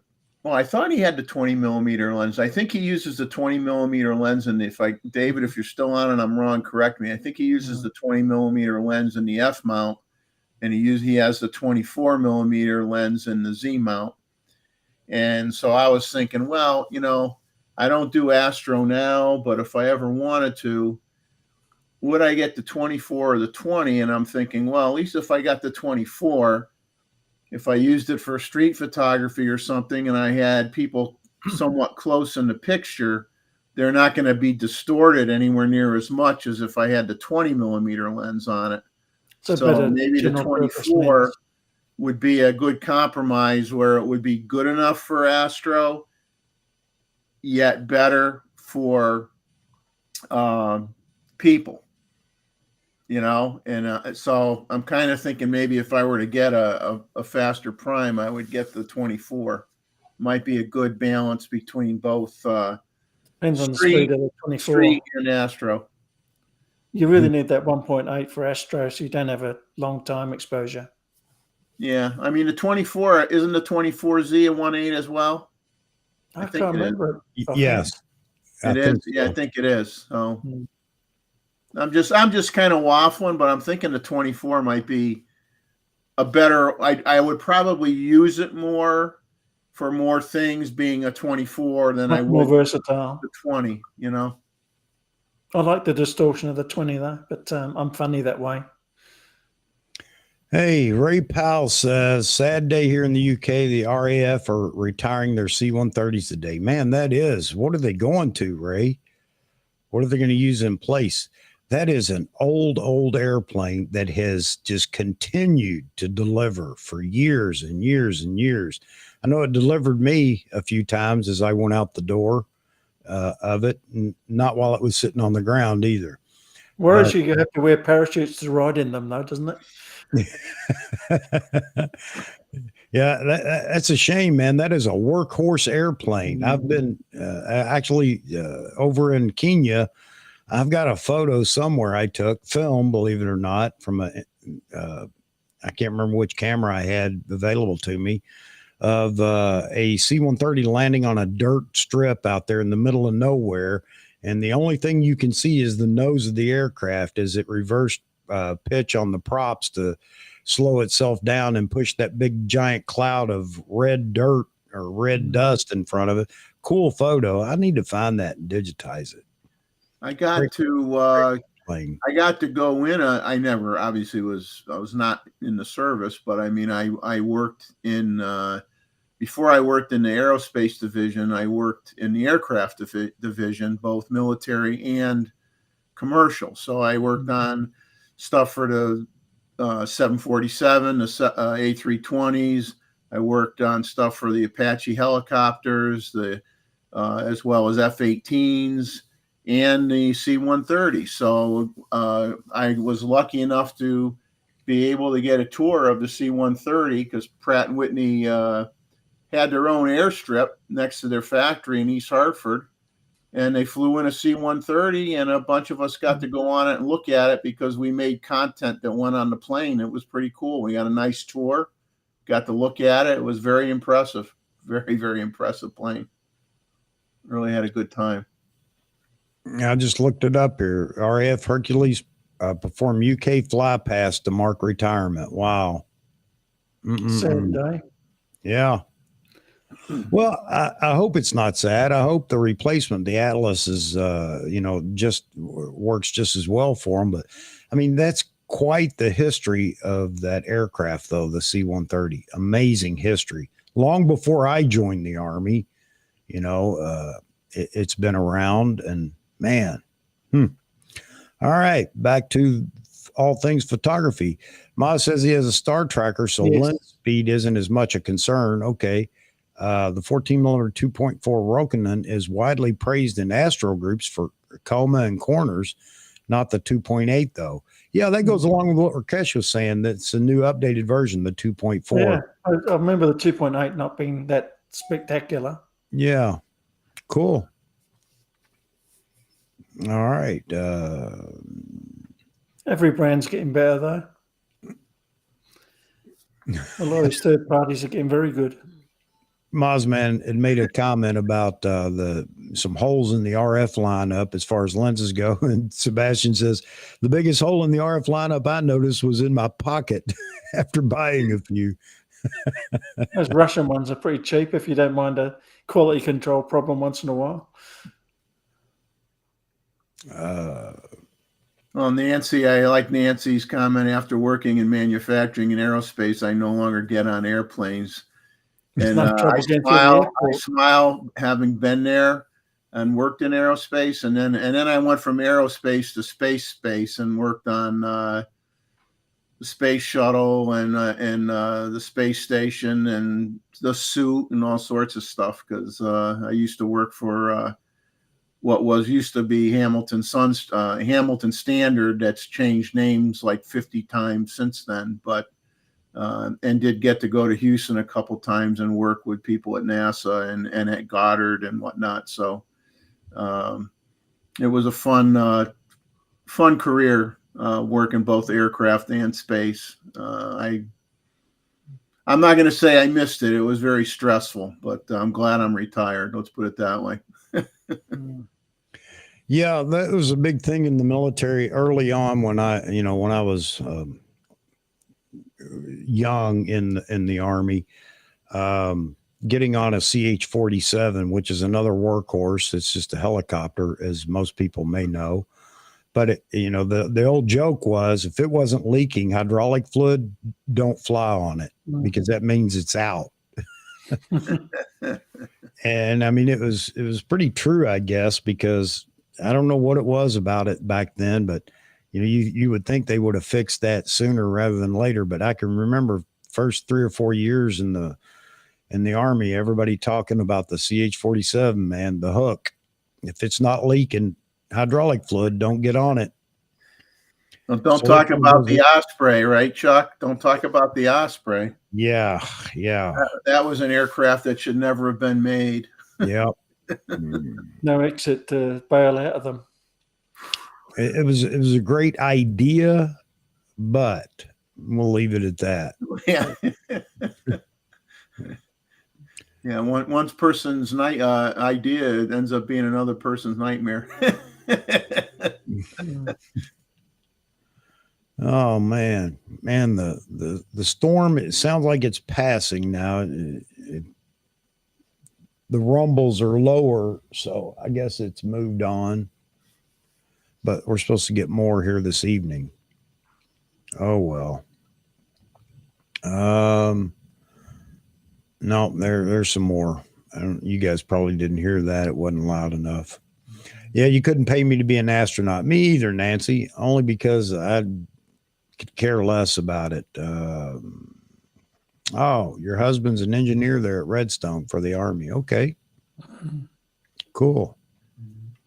I'm crazy enough where I would volunteer to go up if they'd let me. I've always been someone that is a risk taker. So yeah, I suffer from that several times. Yeah, I've had multiple opportunities to not be on this planet, but I'm still here despite myself. Despite my best efforts, I'm still here. Life's got to be interesting. It's not worth living. Yeah. Rakesh, it's heading your way. Is it getting closer, man? Yeah, it's kind of nasty out there. We need the rain though. And of course, out of all this, we didn't get very much rain at all. I mean, we had a short downpour and then that's it. So all the noise for nothing. All right. Well, I think I'm going to pull the plug on this at 3 o'clock. So anybody that's in here, 3 o'clock my time, which is about 17 and a half minutes away. But if anybody would like to join for the last minute or just have anything you want to ask while we're still here, let us know in the comments or in the chat. Ma says, I used to see lots of Osprey flying over when I lived in North Carolina. Yeah. I was only an hour away from Lejeune and they use them extensively. It definitely is a cool aircraft. No doubt about it. That's what I said. You know, it's a great idea or concept, but until they go wrong. Yeah. There were just plenty of issues with it. No doubt about it. It is in service. So yeah, it's just a cost hog, I guess it'd be. I remember the F-111 Aardvark in Australia. Oh, yeah. They used to lose their wings every so often. Well, it's funny. We had, when I was in the Ranger Battalion, we had a ALO, Air Liaison Officer, who flew F-111s, the Aardvark. And he would talk about it. He said that the landing gear on it was really unique. You had to jam it on the ground, meaning you had to land hard to get the landing gear to lock. I thought, well, that's not a real smart thing. What if it didn't lock? He said, no, it would if you jammed it on the ground. I asked him, I said, did it ever not lock for you? He said, no, I learned early on. Don't let that happen. But an interesting aircraft, and hearing him talk about it. Nancy videos are out there on version 4.0. You've got Matt Irwin, you've got Mac Ranger, you've got Everyone. Richie, everybody. So you'll find tons of them out there on that firmware update. Yeah, and the majority of them are done very well too. Yeah. So I think you'll enjoy watching them, especially Matt Irwin. I think he did a real good job. So yeah. And I like Matt because he shows what's going on. It's not just blah, blah, blah, blah, blah. I mean, he's actually giving you something visually to look at while he's actually showing you what's going on with whatever he's actually testing or reviewing. Nancy says already. Yeah, well, I mean, Richie was testing it since March, so he probably had a video sitting in the queue already for a long time.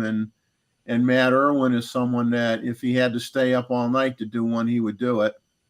Yeah, the videos are out there aplenty, as they say. Oh, man.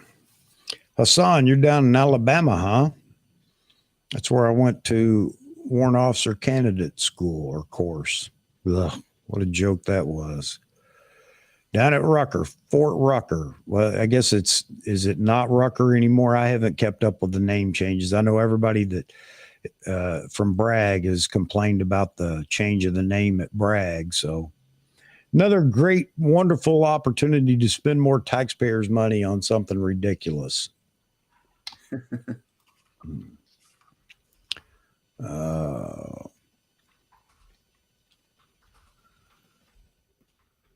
What is the best fighter jet that the U.S. currently has? I did The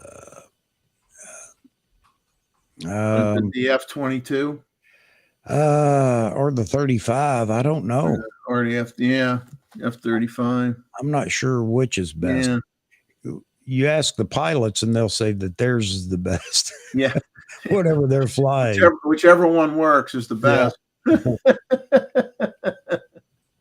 Whatever one gets them home is the best, right? You know, that's an interesting thing. Years ago, I mean, yeah, it's been, 15, 20 years ago. I remember talking to pilots and they would all agree that the best dogfight plane in the U.S. arsenal at that point in time was still the F-15. Because, and the reason might really surprise you, because it has the shortest slowdown time or distance of any other aircraft around the world. So it could, I'm going to say stop on a dime in the air. Obviously it couldn't. I mean, it wouldn't do that, but it was really interesting hearing them talk about that. The ability for that aircraft to slow down so quickly would obviously let everybody overfly it. So interesting. I don't know if it's still that way or not anymore. I think that's what the Harrier did in the Falklands. Yeah. Leon said it's got to be the 22. I don't know which it is now.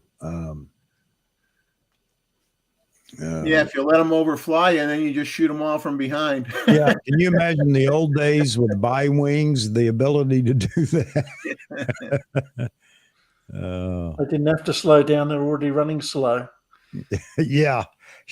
Much slower and they fall out of the sky. Right. Yeah. Hey, Ray or anybody else over in the UK, have you been to the Mach Loop? I love watching those videos, the people out there shooting at the Mach Loop. Have you ever seen any of those, Roy or Jeffrey? No. Just type in Mach Loop on YouTube. I'd love to go there. I really would love to go there. They're catching aircraft, military aircraft flying through this valley, and they're up high and they're looking down at the aircraft, and every now and then you get a pilot waving to them up on the side of the rim there, taking their photo and stuff. Pretty cool. Like if they're here, but they're just Cessnas. Yeah, Leon says the mock loop is on my list to do it. I'd love to go too, Leon. I would love that. Ray says he'd love to go, but it's on the other side of the country. Yeah, it's a shame, man. That would be something to go out and shoot photos. All the photographers lined up on the rim of this valley, looking down at the aircraft, and I guess they're allowed in certain parts of that to actually hit Mach 1, break the sound barrier. So you get all these aircraft flying through there, tornadoes. You get F-16s, F-22s, C-130s. Well, you won't see them anymore there, I guess, unless it's the U.S. version still flying or whatever. But yeah, the videos are cool. It's worth watching. It's entertaining watching them. My cousin's ex-husband flew F-18s on aircraft carriers years ago, and then when he retired from the service, then he was a pilot for U.S. Air for many, many, many years. Berwick There upon you go.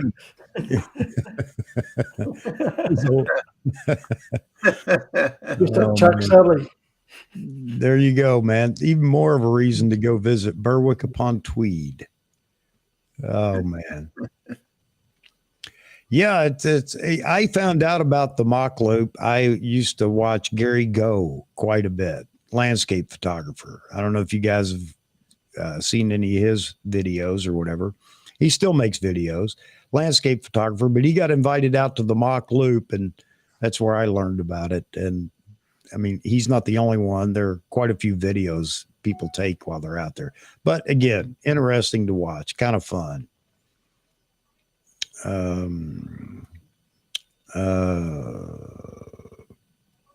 We should have a dedicated fighter jet live stream one day, Chuck. Yeah, I don't know how to make that work, but it'd be cool. Maybe do it from an air show or something. That would be cool. I haven't been to an air show in years. Me either. I haven't either, Roy. Hassan says the Tornado is such a beautiful aircraft. It is a cool aircraft, no doubt about it. Yeah, the mock loop. Check it out. A lot of fun. So Gary Go turned me on to that. Check out Gary Go too if you're into landscape photography. He's got other videos as well. That's where I found out about Goocharin.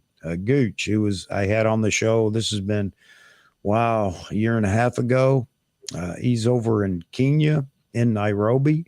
Oh, I was going to mention that earlier. If you're going to Kenya and you're flying in, when you fly into the Nairobi International, have your camera ready, because you can look out the window and see giraffes, because surrounding the airport, or not surrounding it, but on one side of the airport, it's just a part of the reservation.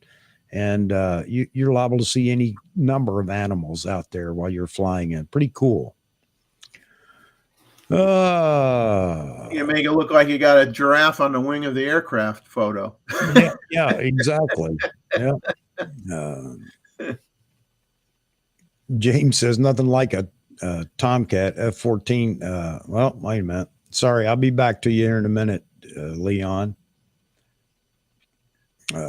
Better than a Tomcat hitting the sound barrier right over top of you. Yeah, and everybody's out. That's the bucket list photo too. Just like a kingfisher with its beak just touching the water is to catch that shoot that when they break the sound barrier, that burst around the fuselage right in front of the engines, that ring of compressed air or whatever it is. Yeah. Oh man. Moz man, I don't know if J Rod's asking if anybody used the PZ DX lens yet. I think I've seen it, but I haven't used it. It looks interesting. I don't collect DX lenses, so I'm not interested that much, but that does look an interesting technology, doesn't it? Yeah, it's pretty neat. Oh, I don't shoot DX anymore either, so I have always tried not to. You know, I don't mind the cameras, but I don't use the lenses. It's cool, Leon. Yeah, it's a shame that you weren't shooting then. I'm sure it would have been a lot of fun, man. Part of the mock loop.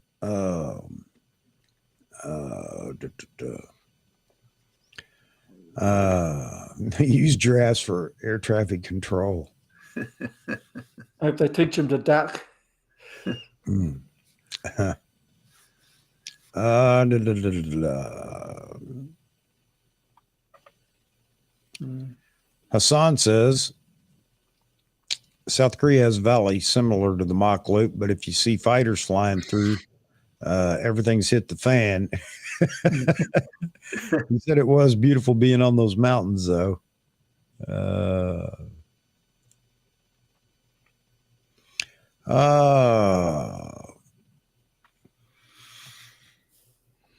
Yeah, fighter jets are always fun.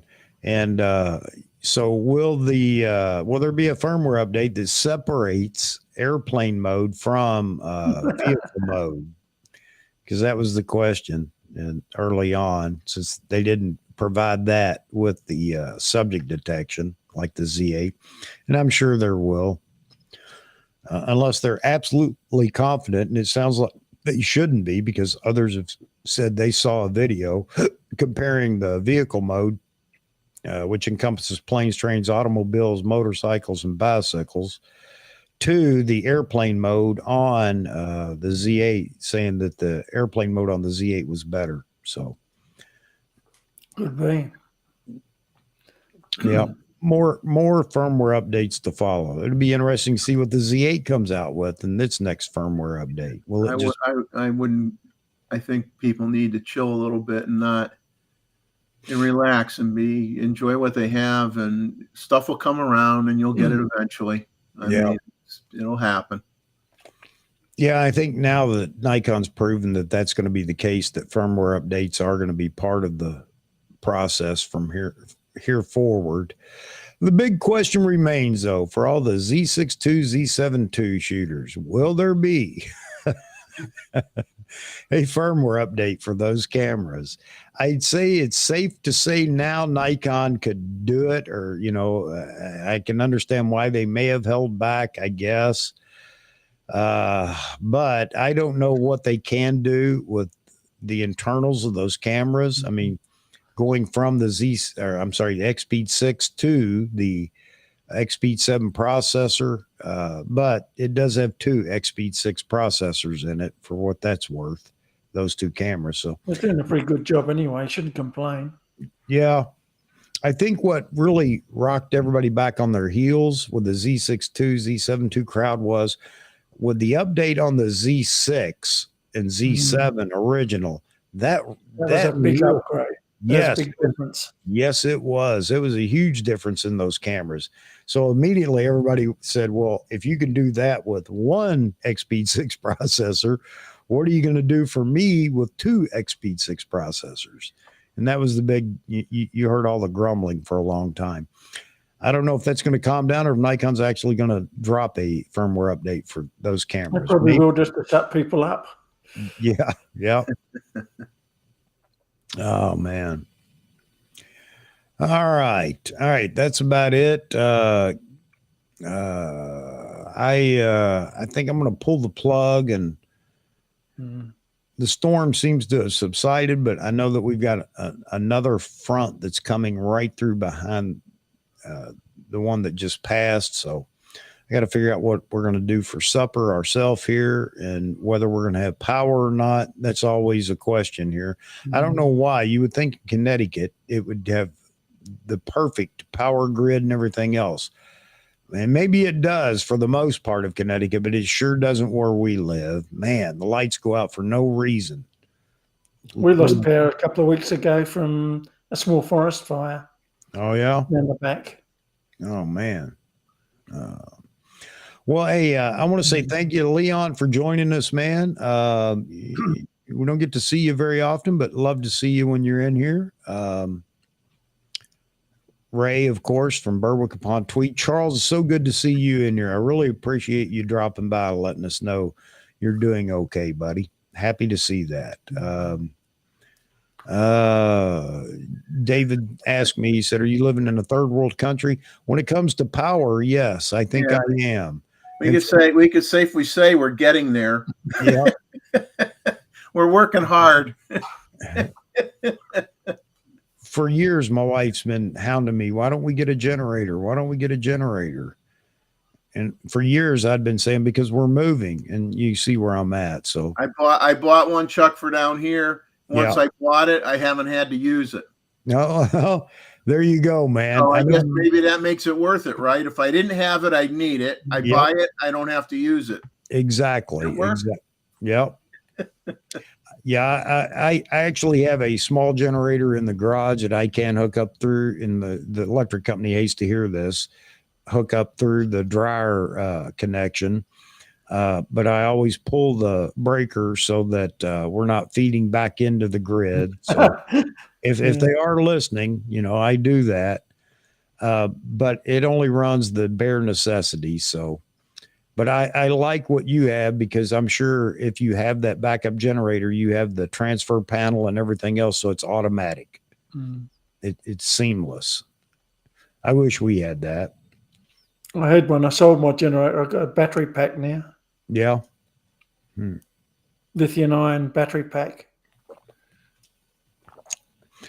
All right, to everybody in the chat, thank you very much. For everybody that's just out there watching, thank you as well. We will be back Saturday night talking about film cameras with Roy Bigsby and his great collection behind him, as you see there. So just about, and get there. just about anything that you talk about, Roy can probably pull up an example. And Jeffrey has quite a few examples to show himself. So, and I have a lot of non-Nikon stuff, and Roy is going to have all the Nikon stuff. There you go. But that's good, because I'm very fussy about what I pick.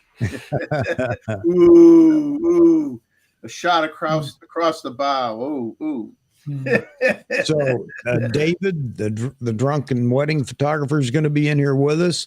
It sounds like Albert's going to join us, and again, he has quite a lens collection of all types of lenses, so it ought to be really interesting when we get into this conversation. And anybody else that would like to join, that is a film lover, that would like to join in, you want to be on the panel to talk about it, and you have some of your cameras or whatever, by all means, join us. Just send me an email. Let me know that you want to be in here Saturday night. So that's Saturday night, 9 p.m. Eastern time here in the good old U.S. I think we'll have a lot of fun. But again, thanks to everybody that's been in here today. I always appreciate it. Thanks for the likes. I appreciate that. That's, that makes my day right there. And being around these two fine gentlemen, Mr. Jeffrey Neville and Roy Bigsby. All right, guys, I'll let you say your goodbyes. Bye.